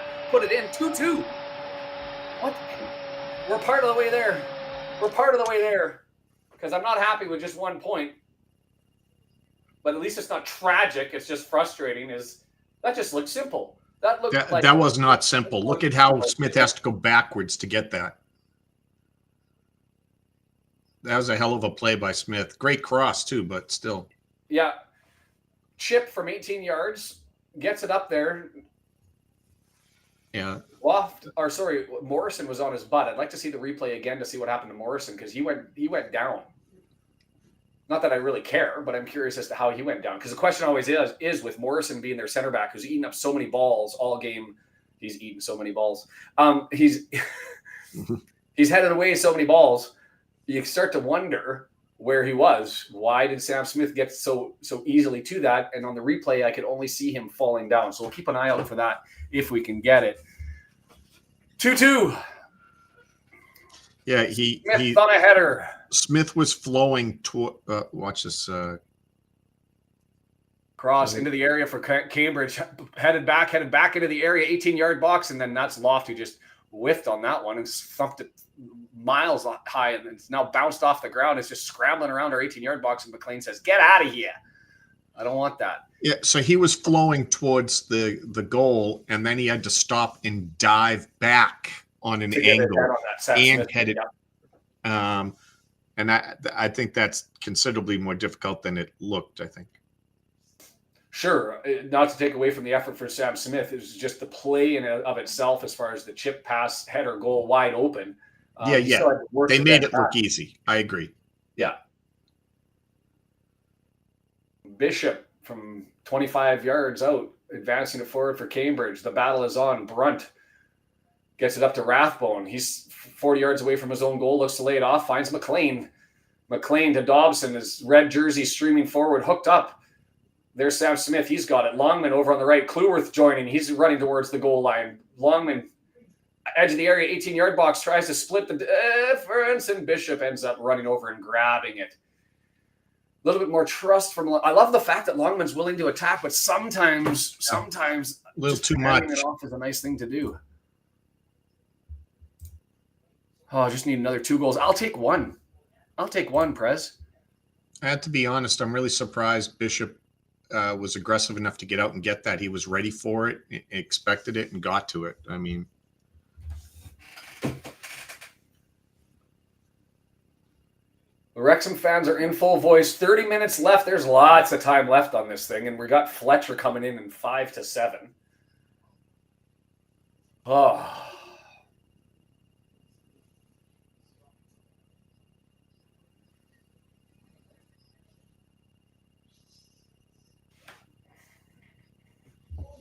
Throw in for us. Left-hand side, 35 yards, thrown all the way down the line. Rodriguez advances it onto Smith. He loses control, comes back to Brunt. Brunt, left foot, going to advance it. Too much weight all the way forward. The battle in the midfield, and all three of our red jerseys sort of peel away from the ball, leave it there for Cambridge. And it's advanced forward, blocked by Brunt. It's still in play. Brunt, you know what? Eke out an extra possession there. Well done. Give Brunt credit on that one. He put in an extra effort. I thought that was going to go out for an easy throw. He walked over, worked his butt off, and he's eked an extra possession out of it. Let's score on it. Let the football gods pay him back a little bit for the mistake he made. At least a little bit. At least a little bit. Right footed, looking for Longman. Can he get there before it goes out? It's stopped anyway, right at the goal line. That was well done by Brophy, fighting off Longman, and he grabs it.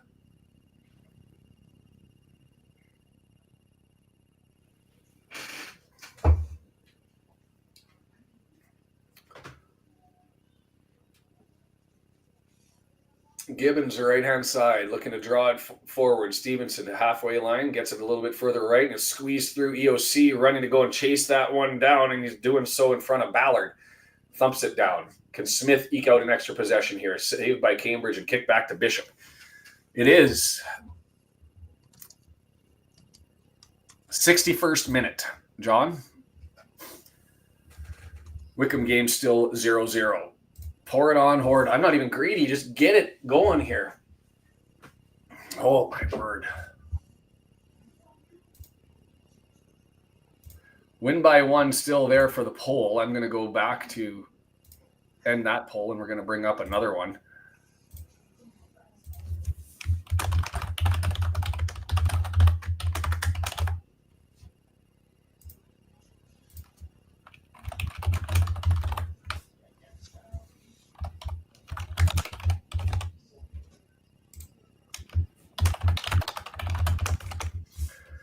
When's Took time?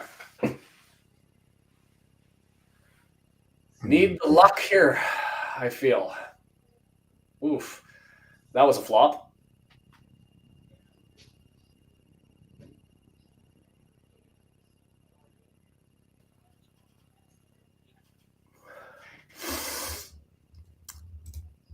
Crawley might get their 5-4 win today.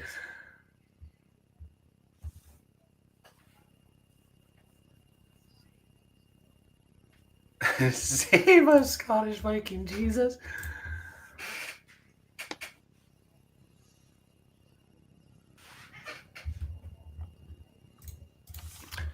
Free kick. Stokes looking far post, up, headed away, chested down, 18-yard box. Still Cambridge with the pressure. Left-footed, back into the area. Too far, and McLean, can he go and get it? No, he can't.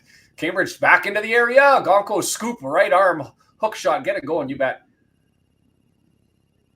Tried to get it up to Sam Smith to get it free. It goes out, and we'll get a throw in on the other side of the halfway line.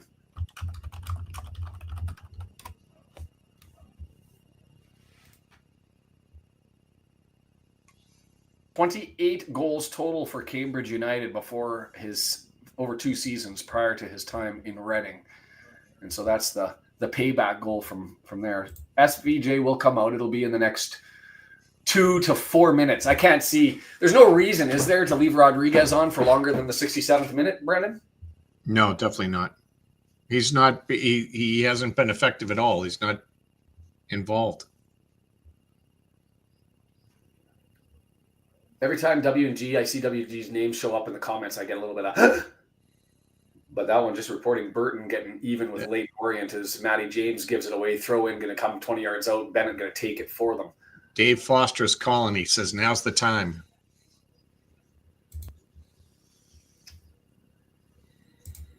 Wickham with 20 shots now, but seem not to know where the net is. I'll take it. I'll take it. Focus on this for me, because if we can just get 2 more points out of this thing. Why? What's the delay on this throw-in? Jesus. Looks like Bryn's going to the Took. It's in the area, up in the air. Go and get that Ogonko. Go and get that Ogonko. Go and get that Ogonko. And he's lucky. Oh, my word. Oh. Anybody else have a heart attack on that? Oh, come on. Call that. And Ogonko is running, trying to collect it and grab it and can't do it. Oh, my word. Long throw into the area. Headed up. backed up. Rodriguez puts it further towards goal. It's bounced around, and it's the big guy, Morrison. And I guess if there's anybody to have the ball in close proximity to goal, the person you want is your center back, as Morrison's running with it along the face of goal. Ogonko dives and stretches out. Nothing of it, but yikes. W&G almost had a heart attack. You're not the only one. Everyone that hasn't hit the like button, do it. And when M did it, we scored immediately, just saying. Like buttons for everyone. Still see no action really for 66th minute for the Scottish Viking along the sidelines, or is that him running back to the bench right there? Rathbone with it, going around his man. McLean on the left-hand side, 18 yards out, 16 yards out, looking for a cross. He's got two men there, so he pulls it back to Rathbone. Is he going to serve it up? No, fakes it and goes back to the other side. Left-footed into the area, knocked down. Rodriguez spinning, leaves it there. McLean, he's not going to be able to do anything because he's going to get it out to Rathbone. He is just on the edge of the 18-yard box, 9 yards out, taking on his man. Cross, bounces off, corner coming. Keep that pressure. Just do this. Just do this. I'm with you, Kim. I think anybody other than the center back with the ball in that area, and it's probably a goal. 24 minutes plus added time. The stress is building. Oh, my chest hurts. Right-footed. Faked out the play. Shook it off and goes back. Whistle blows. Oh, gotta get that up. Towards the near post, headed down. Matty James volleys it back in. Knocked down. Still there. Long man. Well, he put his foot through that one. Cannon! But he missed it by about 15 feet to the right. I just would like to point out that Dave Foster is sitting in the stands at the game launching Fletcher chants and Wrexham chants on the stream. What do you mean he's watching the chants on the screen? No, he's launching them. He just did the Fletcher. He did exclamation Fletcher from the stadium. He did the Wrexham chant. He started the Wrexham chant from the stadium. Firing off chants. Burton goes up 2-1. Oh, he said they're cheering for Fletcher there, so that's why he did it. Minutes that I don't have to hear from you. That's just where I sit with this. We can leave the scores as they are, and that's okay with me. And I'm only saying that because I just don't. I'm just nervous of seeing that Wickham 1. Stop it! Stop it! Nothing coming up. It's not happening. It's not happening. Kluwerth with it back to EOC. More possession here. I'm just going to go back to the momentum meter really quickly and have a look. I guess this is now what? Well, it only says it's been about 4 minutes of continued pressure, but it feels like we've been on top of the game a little bit more until Dobson just gave that one away. Opportunity for a counterattack here. Pushed forward, and Kluwerth comes over and easily knocks it to EOC. Mini crisis averted. Matty James. See, this is now a beautiful away game. A little bit of possession, frustrate the tar out of them. Nice little pass from EOC getting up to Dobson. He's going to try and find it. Smith, is he onside? He is in the area. The big soft ball still there. Oh, it's blocked. Kuiper was down and out. And Rathbone running all the way forward, but he bangs it off of the legs of a falling defender. We still got possession, though. Over to Kluwerth, 18-yard box. Swing that one back in. He does. Dobson right there. Shot. It's up. No, I thought that was a shot, but it was a cross attempt instead. And Cambridge United able to get that out. I will like this, please. Oh, pulled down. McLean pulled down 20 yards away over on the left-hand side. Fletcher coming in here.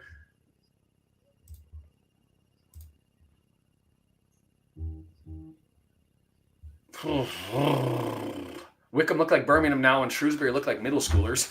Whoops. Smashing things. Breaking them. Stopping my stream. That's not good.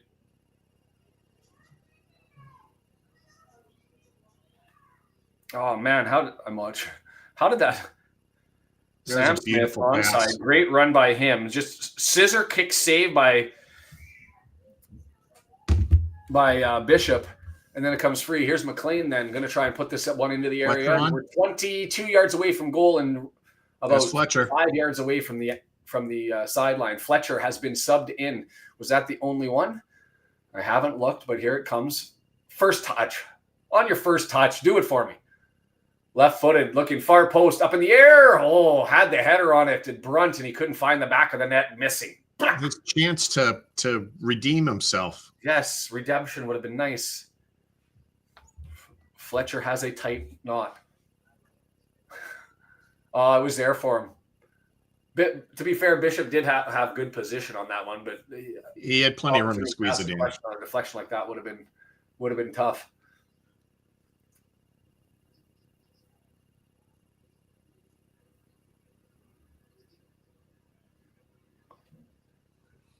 Da, da, da, da, da, da, red and white army. That song, I hear that in my sleep from screaming it for an entire half. Matty James pulled down. Ref says no, nothing in that. Cambridge United going to eke out a possession. They're going to come up through Brophy. Moving the ball forward. Scooped up. Cleworth knocks it down, chests it down 30 yards away, looking to advance it forward, trying to find Fletcher. He does. He's pushed in the back and a free kick going the other way. Smith grabbing it. We're definitely on the front foot because 71st minute and the ball comes loose, and immediately Sam Smith knocks it out of the hands of a Cambridge United player and advances it forward. And here comes the subs. Ballard coming off.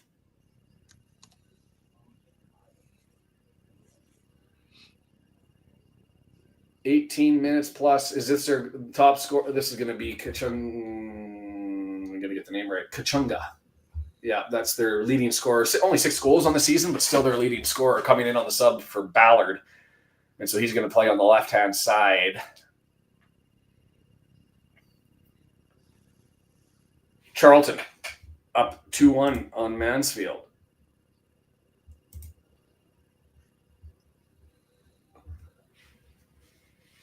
James McLean, 18 yards, flicks it up over into the box. Guess who's there? Morrison heads it away. Matty James trying to get possession in front of Kachunga. He's able to stab it past him, and Cleworth settles it down. 30 yards out, Longman with it, taking on his man Brophy. Gets around him, moving forward. He's got space, right-footed. Oh, it's in the area, and it bounces past 3 players.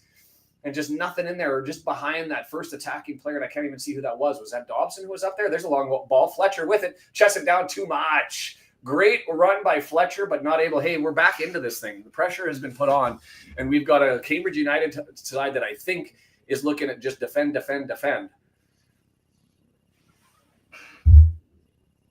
EOC, well played.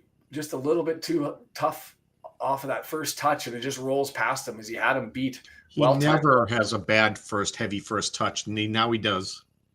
Shots are 24-1 in the Wickham game.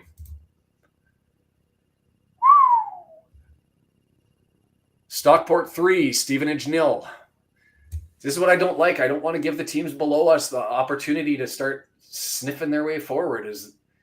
Let's turn this into a 2-horse race, and let's do it even better if Shrewsbury is able to come up with Sam Smith gets pushed in the back.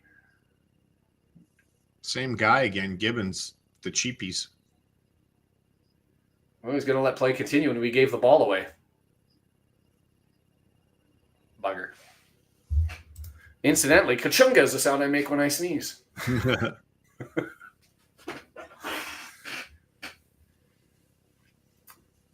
Elliot Lee on his feet looking to come in. I thought that would have been the sound when you're on the loo.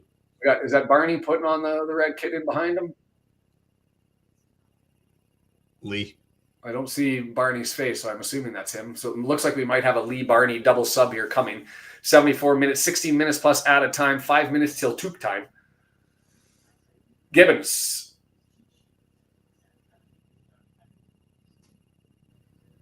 Dobson. Loops it up overhead. Oh, come on. Sam Smith, and that's going to be a free kick because Rathbone was in the way. Like, he didn't make a play except he was standing there. But Morrison sweeps with the right foot to try and make a play on the ball. Can't because, like, what did Rathbone? Oh, no, okay. He did get the right foot up. I thought he was just standing there when I first saw it. Bah. What is Took?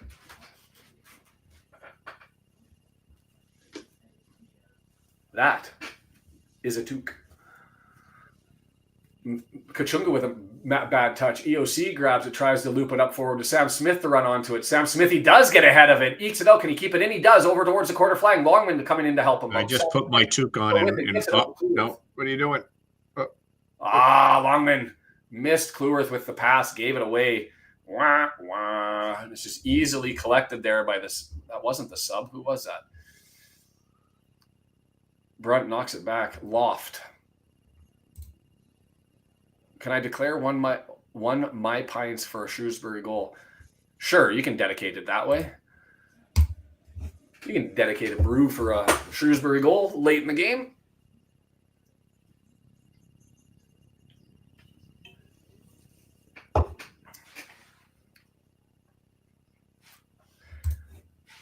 In some beanies don't have this in the U.S. and you guys some call it a bobble hat. Brendan, what's a toque in the U.S.? What do you call those? Pom-pom hats or something like that? I don't know what the official term is. In the U.S., it's a beanie. But yeah, probably a beanie. It's a toque. It's a toque. I thought the beanies were without the little. I thought beanies in the U.S. were without. I thought they were without. Pom poms got a different name in the U.S. Yeah, that's why. Just make it simple. One word. Unite it all. Toque. Usually the pom poms were for the kids that were going to get beat up. That's how you could tell. And Barney and Longman. Barney comes in, slides to the right. Longman's going to go to the other side. Lee's on for Rathbone. Away we go. 13 minutes here. Fresh legs. No, it's Canadian. I had the same question of my wife with the word pressurize. Stop pressurizing me. And I was like, why? What are you, a gas? I didn't realize that pressurize was a UK term for pressuring.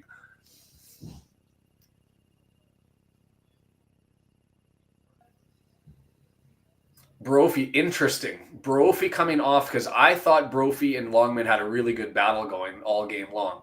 And so you've got him coming off, which is a different man for Barney to take on, and Scott Malone coming on that right-hand side. And it may just be fresh defender to deal with fresh attacker.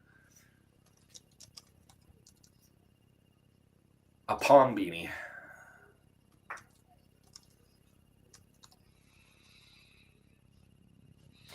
I think you have to have the sub for Rathbone or Dobson coming in for Lee, because I guess you could go Lee, James off, Dobson slide back into that position, but I think you want Matty James back there still. Battle through. We're back underway finally after a long run of subs, and it's EOC getting it, flicks it up over his head. Kachunga looking to get it. Lee trying to get to it. He's bundled over. There's Matty James running, settle it down. No, he can't. Misses the pass with Longman over on the right-hand side, and Brunt has to come over and nick possession, and he does. 12 minutes left plus added time as EOC scoops it towards the midfield stripe. Sam Smith can't get to it. Fletcher can. He knocks it down, and it's going to be there for Dobson. He advances at Barney on the right-hand side. Barney subbing in, goes far post. Lots of red jerseys over there, but it's headed out, and we're getting a corner over on the left-hand side. Put it in a great spot, though. It wasn't great. I would have liked, to me, either a little bit more to the right because he had two guys there, or a little bit more to the left, but he split the difference and said, hey, you three go up and get it. And someone go get this. Great stuff. We don't have it has to be close enough to knock it in, but far enough away from the keeper, right? Sorry? Well, hold on. Right footer Lease getting it into the area. Cleworth not able to get to it. It's chipped back out. Can we get to it first? No, we can't. 3 jerseys around, and it's nicked by the Cambridge United forward with some energy and legs. Stokes. Oh, it was Stokes. I thought it was a sub, but it wasn't. And here comes Cambridge United. Come on, lads. No one would ever wear. I can imagine in Arizona, Keith, that you'd never need to have one, or in India, or in East Timor for that, for that matter. Cambridge, why can't you just lay up and play defense? As that pass fortunately goes too heavy. We'll get an extra possession here. I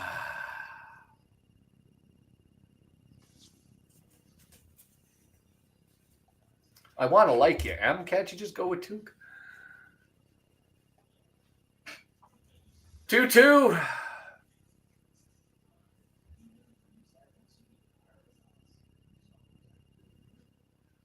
Put in, there's a big battle there. The ref lets it go, and it just ends up bumping forward to Dobson. Barney collects it, gets it back to Cleworth. Pressure's put on. advances things forward, looking for Fletcher. He can't get to it. It's stabbed in the air high, looking to collect, and Kachunga able to get it 45 yards away from goal as Cambridge United looks to move forward.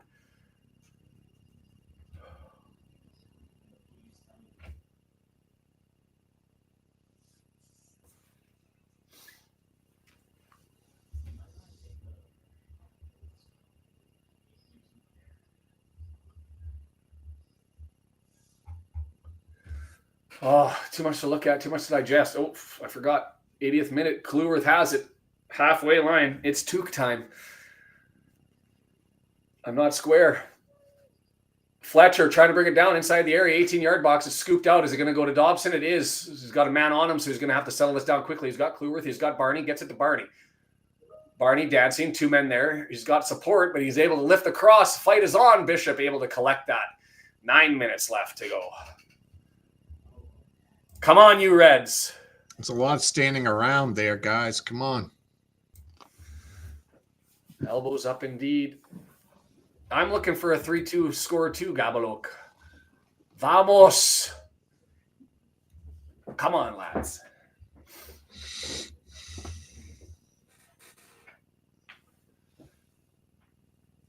Cambridge waiting, taking time, throwing in this one from the halfway line. It's thrown in. Bumped forward, knocked back by Brunt. Are we able to maintain possession here? Fletcher on the wrong side. It bounces over the defender, but they're going to give the free kick. Soft. By the way, the three teams at the top are playing what, like the 3 teams at the bottom, or 3 of the 4 teams at the bottom, and all of us have it even right now. You've got to anticipate late goals somewhere, and that's why I really want it to be in this game. Or the Brum game, who cares?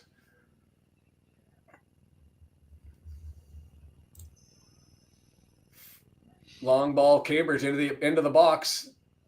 Barney able to chip it up, look for Lee. Lee advances it forward, knocked there. Great little pass over to Dobson by Sam Smith. Now it's up to Fletcher, who takes a stab at it, but he's not going to be able to maintain control. That wasn't a great pass. Come on, just maintain some possession and get the pressure going. I feel like Cambridge could break if you come at them here late in the game. Nervousness, trepidation. Got to remember this game and points for them matter too, right? So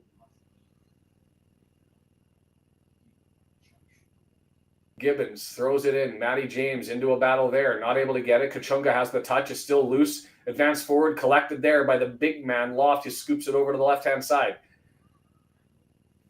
Cambridge United, 35 yards out. Still looking. Stevenson, nothing there. So is he going to draw it back? He is. And the Sam Smith chases on as it goes all the way back to Bishop. EOC chests it down. Not red jerseys all standing around him. Somebody go for a run down the pitch. Scooped up, looking for Longman. Lee, he's got Longman over on his left-hand side. He spins towards the middle, dances back to the left-hand side. He's searching. We've got it on the ball on his right foot, scoops it forward. Dobson not ready. Here comes Cambridge on the counter-attack. Brunt is there, going stride for stride. Well done. EOC gets over.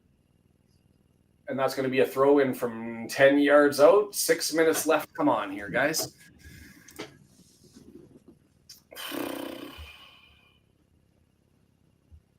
Up the Charlton, we're coming. See, this is what I didn't want. I didn't want to give hope to anybody.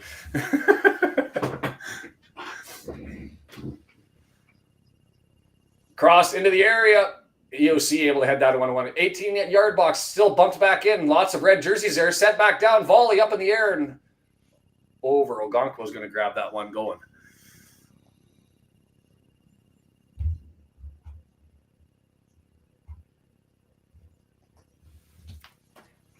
5 minutes of added time. Not a lot of time down for injuries, but I'm still going to say, 4 minutes, 5 minutes of added time? Even though there was far more time of what should have been injury time in the first half. It's just the way the EFL does their timing.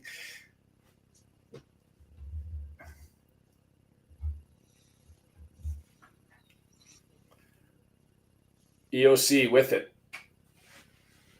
Through the middle, Lee looking to push that ball forward, gets it out. Longman a little bit high for him to take, but chests it down, knocks it down, 18-yard box, cross into the area. Fletcher's there, header! Up still! Knocked down, and they're going to give a free kick as Smith collided into Bishop.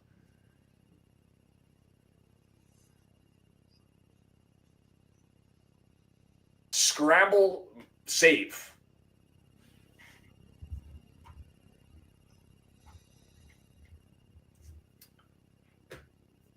Fletcher put it forward for Smith. Bishop didn't do himself any favors there. Could have probably easily collected that first touch off the Fletcher header, but he doesn't grab it. He sort of shoulder shrugs at it, and it is there for Smith to get to. If Smith was up probably a little bit early, that collision that happens would have been after the fact and he had the header. It would have been a goal. Smith just 0.3 seconds late in getting to the air. Not that I'm faulting him. Can't expect the man to have a non-existent perception reaction time. Dobson tries to get it. Lee heads it forward. Fletcher can't get to that one. It's going to go forward. EOC runs forward trying to maintain possession. Just a header battle with the ball up and down. Right now it's at the foot of Cambridge, but settled down by Cleworth. Can he get the ball forward? He does. Long thump, but only Cambridge United players there. Cambridge United now trying to settle it. Is it going to go out or stay into play? It goes out, but it goes up. Oh, I thought that went off a Longman. I'll take it. I'll take it. You shush your lips, W&G. I love you, man. Well, is Wickham still 0-0? High boot from Lee. Penalty there, plus a little talking too.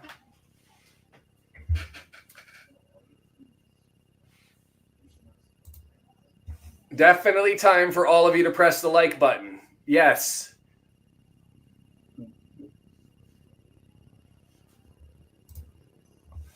M just did a deep dive on the word toque. The etymology search. And it predates Bible Hat by centuries, so she'll adopt it. Love it. In the area, Kachunga with it, draws it back, cross. That's probably too heavy, too long. No, it's still there. But the push by Loft on Fletcher, blown down. 3 minutes until we get to added time. Come on.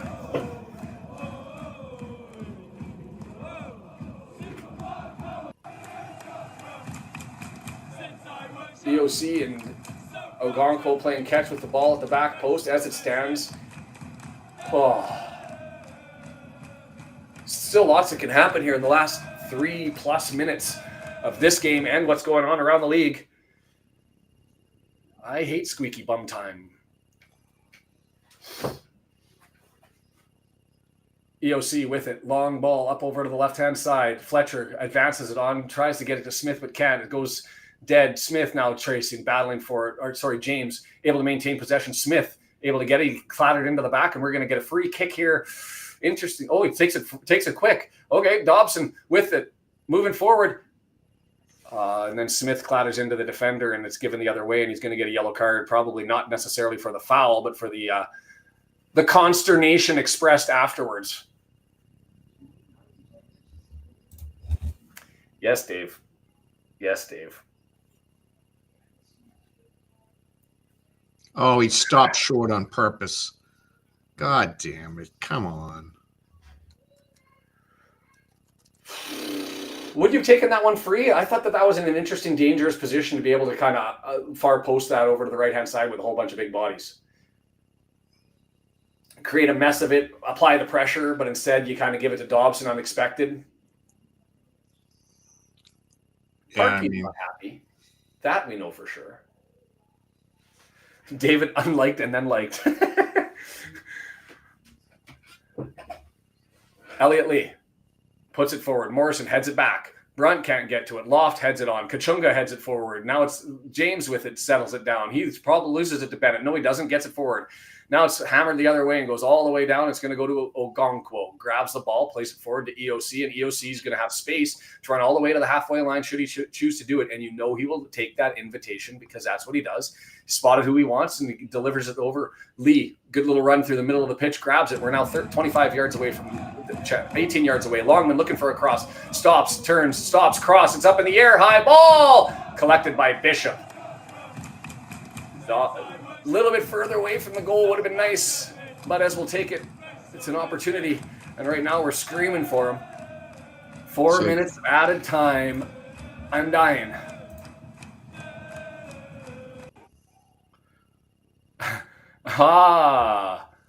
MDR stands for Mark. and able to eke that one out. And Dobson nicks it 20 yards, pulls it over to Barney, right-hand side, 25 yards out. He's had to stop the ball, turn, go the other way. He's got 2 men out there. God damn it! They're down, Lee! Oh, my word, on a sitter, and he misses it. Oh, no. No. You're kidding me. That's why you're on the bench. Oh, right in the middle of the pitch. Barney serves it up and stops. He's like 9 yards away from goal. Dead to rights on a sitter, and he lifts it up over the net. Not even close. That's atrocious. He could have set that down even further. He had the whole goal. No one on him. Everybody's groaning. You see EOC throws. Everybody's doing exactly what I did, throwing their hands on their head. Come on. Oh, that one hurts. That one hurts.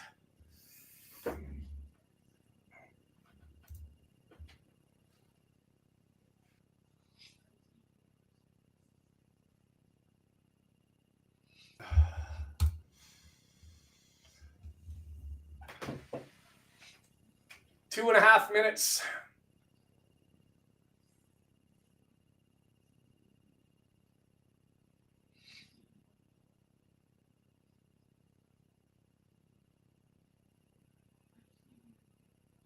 I can't even say anything. I'm just replaying that in my head. Fletcher tries to keep it in. Can't. It's going to be a Cambridge throw over on the right-hand side. Parkey picks up the ball and lays it into the chest of the player, and the player's now complaining.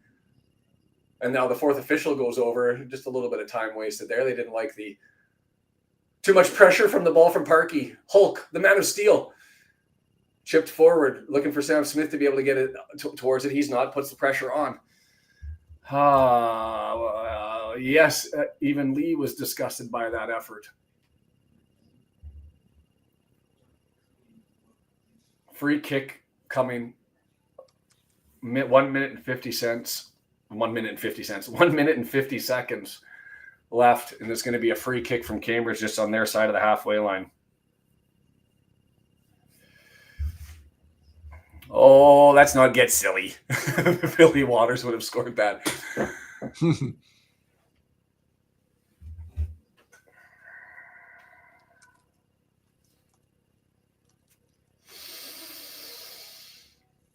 Oh, Farfanugan.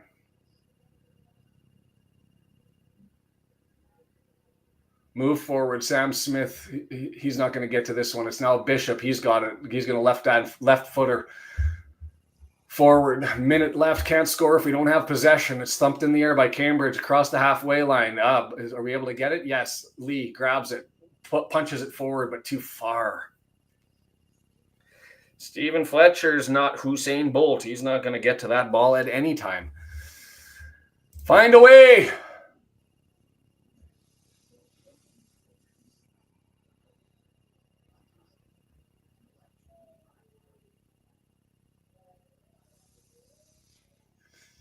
Bishop, long kick down pitch. Dobson grabs it, sets it down. EOC trying to gain possession. Now it's with Brunt.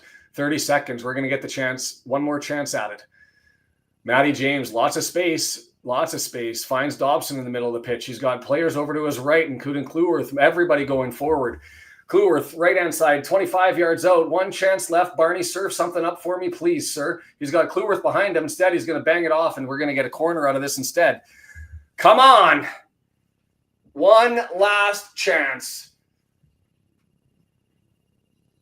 Ogonkwo for the goal, for the win. Ogonkwo for the win. Give it to me.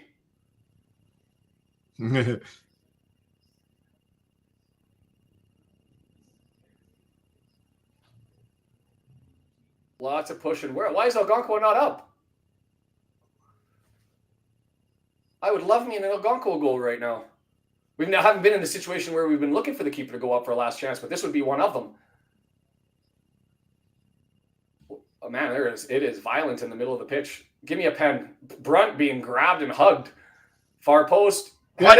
Scores! No. He called something. He called offsides or some bullshit.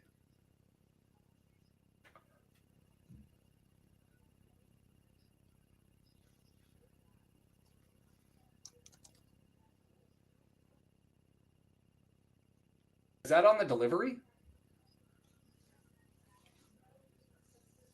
What does he call? What did he call?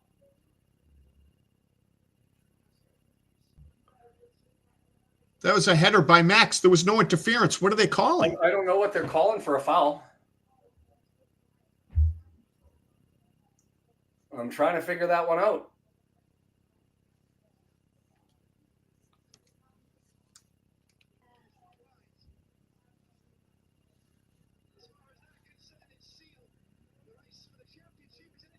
I'd like to hear at least what the official announcement was on that one.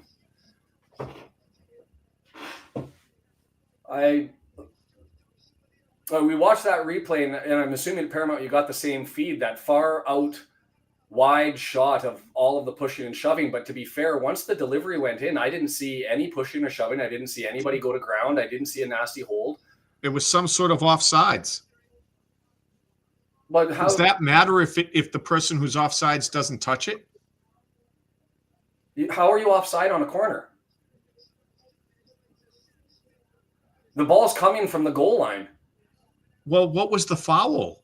Like, there was no second hit, or I don't think there was. Somebody correct me if I'm wrong, but I don't think that there was a second hit. Like, did it bounce off somebody and hit somebody?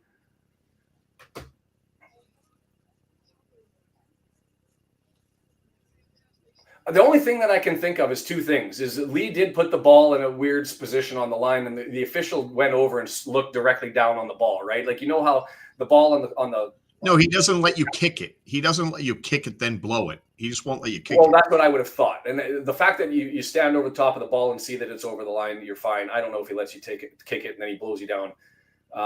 So that's one option. The second one is they must have called a foul on somebody in the box for a push or a shove while the ball was being delivered. An offside player interfering with the goalkeeper. Nobody touched the keeper. That's what I mean. What contact was there? I mean, that may be the call, Dark. I'm not criticizing you, and thanks for that if that's what you saw. But right now we're guessing.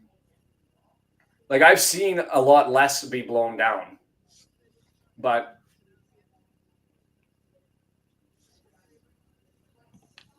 I kind of probably, I don't know what your timeline is, but I kind of want to go through the highlights. And they do this. Yeah, goalkeeper interference in the NHL, but I didn't see any contact. That's what I'm saying. So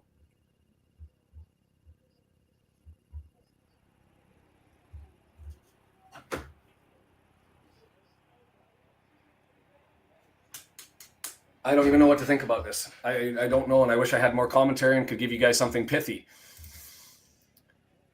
But that was a what looked like great service from Lee. Went straight to the far post. And was it Smith that got up there and headed it? No, it was Max. It was Max Kluwerth got up and got to it. I thought it was Max that headed it down. Yeah. I'm still struggling to find out because I don't know what the call is. So I'm not sure if you're able to catch this. Hey, Dave. But just sending out my message here. So, yeah, at least we got the point on the away game. And the Wickham result with the 0-0 draw, that's definitely more than it could have been. Well, it could have been worse. Hey, do you know, Dave? Thankfully, we got a decent result. Dave, what was the call? Why did they disallow the goal? And we move forward. And Wickham have to deal with that brutal rest of the season. Got to sign out for now. Thanks, Dave. So Dave checking in, appreciate that, giving us a little bit of a feedback there. RKO, it's all your fault. It's all your fault, RKO. He fell asleep. A brilliant orange sunrise here. There must be a bushfire somewhere. Thanks, Jack of all trades. I'm going to stay here for the final little bit here so we can find out what happened with the call and try and make some sense out of this. Is on the call live, on the replays, two of them. I'm still struggling. Brendan, I'm going to keep an eye on the keeper. If you could watch the mess in the middle and try and figure out exactly what ended up happening here as they're running through the replay there. After that's done, we'll go through the status of the table and where things are at. It does indeed end up as a 0-0 Wickham and Shrewsbury. So that helps. And it did work. It should have worked. We got in. Oh, man, we're still got lots of highlights to go through on this one. Should we do the stats while we're waiting? Sure. Wait a minute. What do we got? Tell me when you got them up. Yeah, are you sure? They're doing replays now. Well, I'm still on first half replays, but I'll watch. They just started the first half replays for me. Oh, the playoff battle is getting very scary now. 6th place is no longer safe for teams. Yeah, we'll go through that. I mean, we're down to 6 games left, right? 18 points maximum to add to this. And that's true for most of the other teams around us. I mean, yay, the Brunt penalty. And if you missed that one was pretty bad as far as Brunt having a brain fart moment that ended up hearing us. Lee with the sitter that he missed. Lee was over the goal bar. So are you saying that he hooked the ball with his left foot?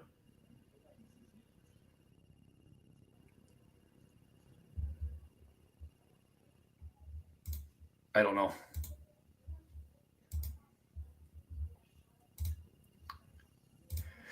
Yeah, we need to be. I mean, for the downside of doing this, you win this, you get yourself some relief, right? You get yourself a bad day. We're fortunate having a draw here against a lower team that nobody else did better, except for Charlton, I guess, gaining some points, Stockport County gaining points, Bolton gaining points, but they've got extra work to do. For us, these 2 points could have closed the door on those teams from 3rd to 7th. And instead, and put us really in the driver's seat for 2nd. And instead, it's just everyone's a little bit closer, right? So we'll see where we're at here. We're getting closer here on the highlights, and I want to be able to have our takes. If everybody else, if you're watching on iFollow, feel free to watch and see if you can dissect exactly what happened. Still unclear to me. I mean, it was perfect service. It was lots of red jerseys over in that little hive on the left-hand side. And it just happened to be Kluworth who got his head on it and goes in.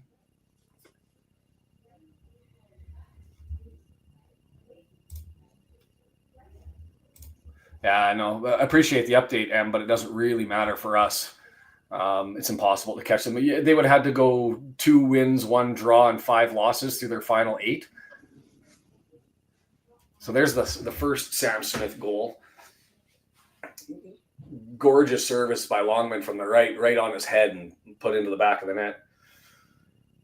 It is going to kill Lee that he missed an absolute sitter. It's going to kill me that he missed an absolute sitter. I still don't know what happened at the end.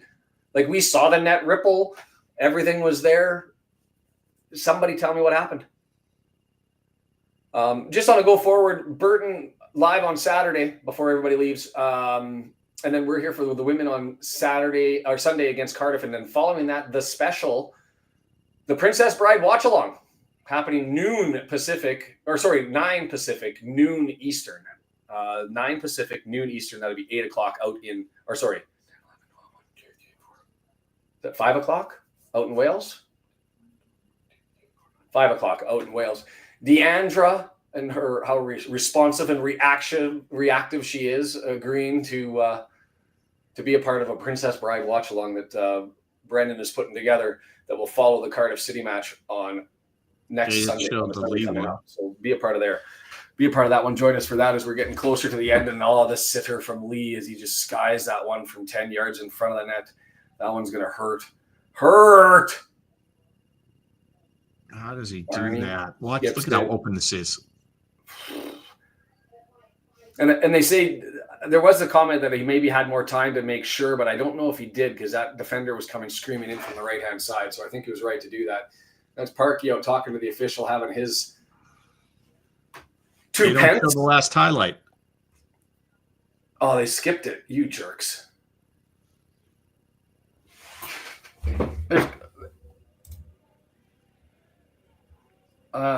Do we have to go to Twitter? I mean, I'm blocked. I'm not going to be able to get it, and it's going to have to be somebody who's going to show it. What happened at the end of the game?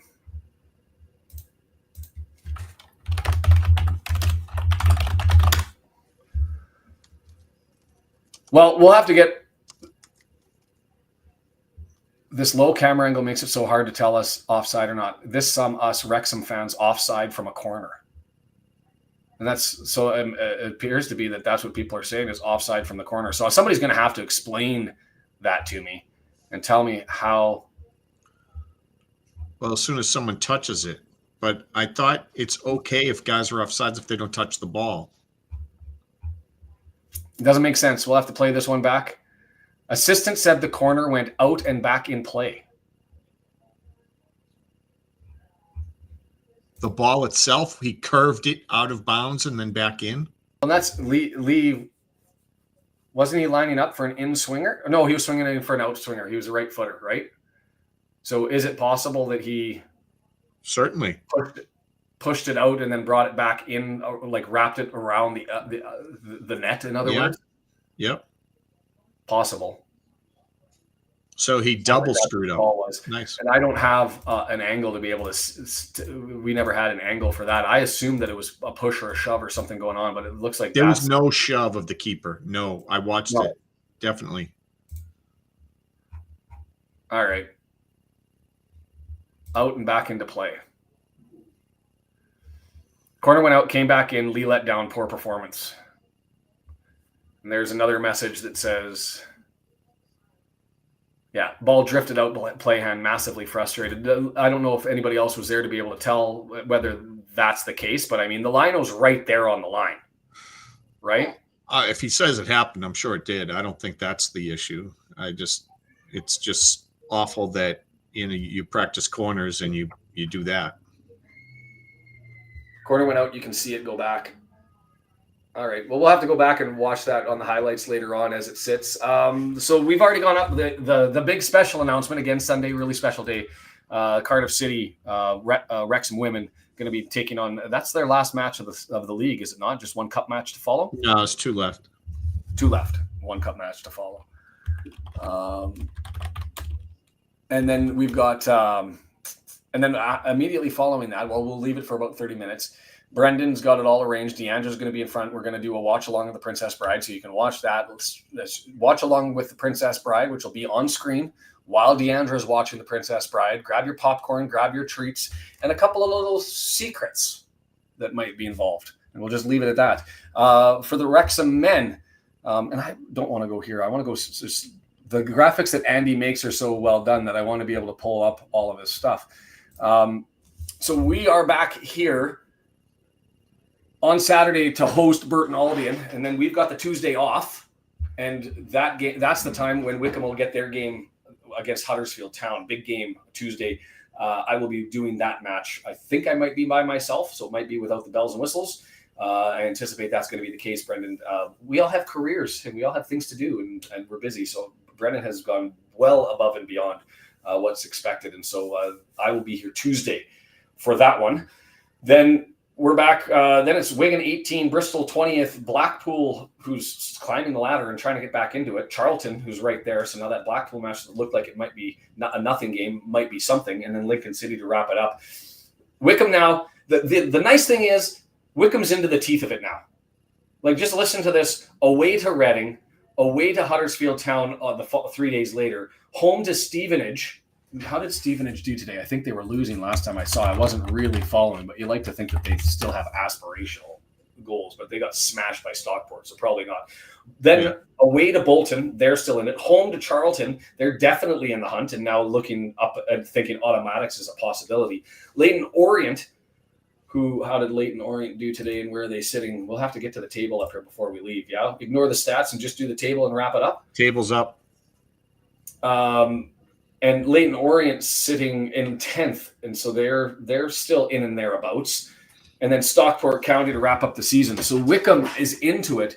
The question is you've got Charlton, who now that they've played this game against Mansfield Town today, they've got Lincoln City at home. They go away to Cambridge, home to Northampton. One would think that they have some control. Two tough matches, Wickham and us and Burton. If we don't put our foot to the floor and take care of business with Burton, Wigan, Bristol, Blackpool, we're going to be looking at Charlton and wondering what the hell just happened.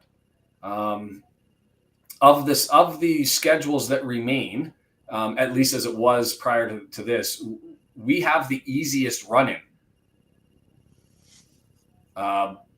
Charlton's the next easiest and Wickham behind. And do we worry about Stockport? Well, let's look at the schedule. They're only one more point behind Charlton. So Brum, they go ahead, they grab another win. Congratulations, kudos to them. Wrexham, Wickham, no change other than we're closer to the finish line. 6 games left to us. That's 18 points remaining. Wickham has 21 points remaining, 7 games left. Charlton sitting at 72 points. They are 6 points back. Stockport 7 points back. And they've got games in hand. Now, it's still going to be a challenge for them to be able to make it into the automatic discussion, one would think. They're going to need 2 extra losses to their wins. And you look at goal differential, we have goal differential advantage in front of them. The key here is don't crap the bed. That's it. Just don't crap the bed. Despite the poor performance and the fact that we allowed both teams to gain 2 points from us, we're still in a good spot. Until Saturday, Red Horde community, thanks for another great game. Thank you for being here. Hubby's a ref. He said you can be offside, but it depends on so many things. So it said he'd have to see it. And I think, Gail, what you asked him is it was the goal line. It went out. The ball went out and returned back into play. So through the air curl, I guess that's what the call is. Then you've got the big drop off from Stockport to Bolton. And now you've got a mess of teams, and maybe this is the advantage. Now, Bolton won today. They defeated Wigan in their rivalry game away 1-0. Reading lost to Blackpool 3-0, which did 2 things. It holds Reading at 62 points, but it also brings Blackpool into the conversation, who's now sitting at 60 points with 4 out of the last 5. And Huddersfield doing what Huddersfield does, they lose. Complete collapse from Huddersfield. But you have Wickham, Charlton, Stockport, pretty much 3, 4, and 5. Between Wrexham, Wickham, and arguably, and Charlton, Stockport for sure, 3 of the playoff spots, I would suggest, are cemented. The automatics are cemented. It's just a question of who. The 3 playoff spots are cemented. It's just a question of who. None of them are going to fall back. I can't see it. To Bolton into 6th place. So you've got Bolton, Reading, Huddersfield, Blackpool, and Leyton Orient, I would suggest, as really 5 teams that are fighting it out for the last playoff spot. Would you agree with that, Brendan? Definitely, yeah. That's the group. So the good news is we don't have games against those teams other than we don't have games against those teams, do we? Blackpool. No. So Blackpool still being alive might make that game on the 21st a little bit different. But what it does is it makes the games involving the Bolton Wanderers and the Leyton Orient and Huddersfield a little bit more important. And that's good for us in the run-in as they take on the Wickham Wanderers. The advantage, I guess, for Charlton is after they get through their Lincoln City, they're either playing teams at the bottom or teams at the top, really. Well, the thing for us is that, to your point, both us and Wickham allowing Charlton to get 2 points closer makes Charlton think, if I can beat Wickham, I have a shot at one of the automatics. Meaning, by the time the 2 of them play, it still likely will be close. Like 3-point difference, and that'll help them draw closer. Well, so, if you're Charlton, you're looking at those games on the 21st and the 26th, and you're licking your lips a little bit, is you can set yourself up. You have back-to-back 6-pointers. Yeah. Like, one could say Charlton, they don't quite control their own destiny because they're not there in goal differential. But if they were to beat Wickham, they're tied with them on points. And if they beat us the following weekend, they're tied with us on points. Yep. I mean, that's a big ask for Charlton to go away to Wickham and away to us and win both games. But just put them to bed. Put them to bed. It's going to be interesting to see what happens. The next 3 weeks, I mean, every game that's coming into this is going to be just stress and nonsense. This is unfortunate. I don't want to look back at the league game. Or the Lee shot or this game and think that Lee shot is the difference. They had a couple of opportunities to score that they probably should have right in front of Arthur. That handball by his own player, True. Should have been a goal. There were a lot of mistakes, but we definitely had our share of stupid things. So. I guess we wrap this one up. So a reminder, we're back here on Saturday for the men as we take on Burton. And man, we better get it done there. And then we're back on the Sunday, for the women, Cardiff City, to start at 6 a.m. Pacific, 9 a.m. Eastern. And then you're going to come back with then 30 minutes. For the start at 6 a.m. 9 a.m. and 30-minute break-ish. What was that? Noon Eastern. And we'll take on the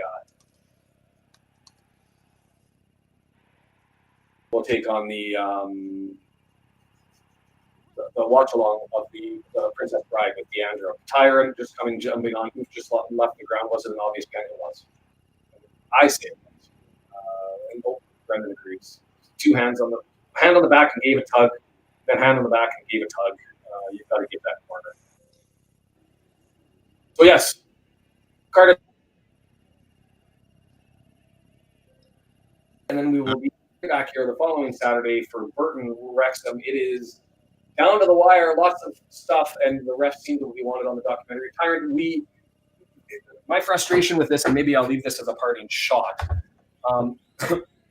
This referee, if you look at the statistics, calls lots of pens. He has now had pens in something like 68 or 70% of the matches. 64% to start. Leads the league in penalties. He gives a lot of fouls. He gives a lot of yellow cards. You know all of this. And so if you know all of this, that means you've got to err on the side of caution a little bit as to what you do. And grunts.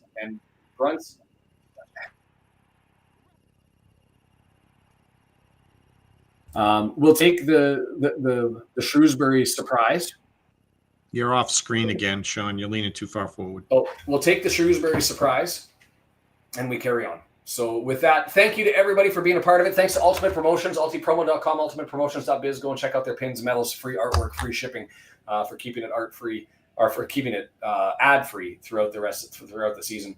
Brendan, thanks for everything that you do. W&G for the scorers. Dave Foster for reporting in. For everybody for being here and contributing. The Daves, the Daffodils of Daves, for all that you guys do. It's been another fun one, and we'll see you guys on Saturday. We'll see you on Saturday for Burton. Okay, take care. Bye.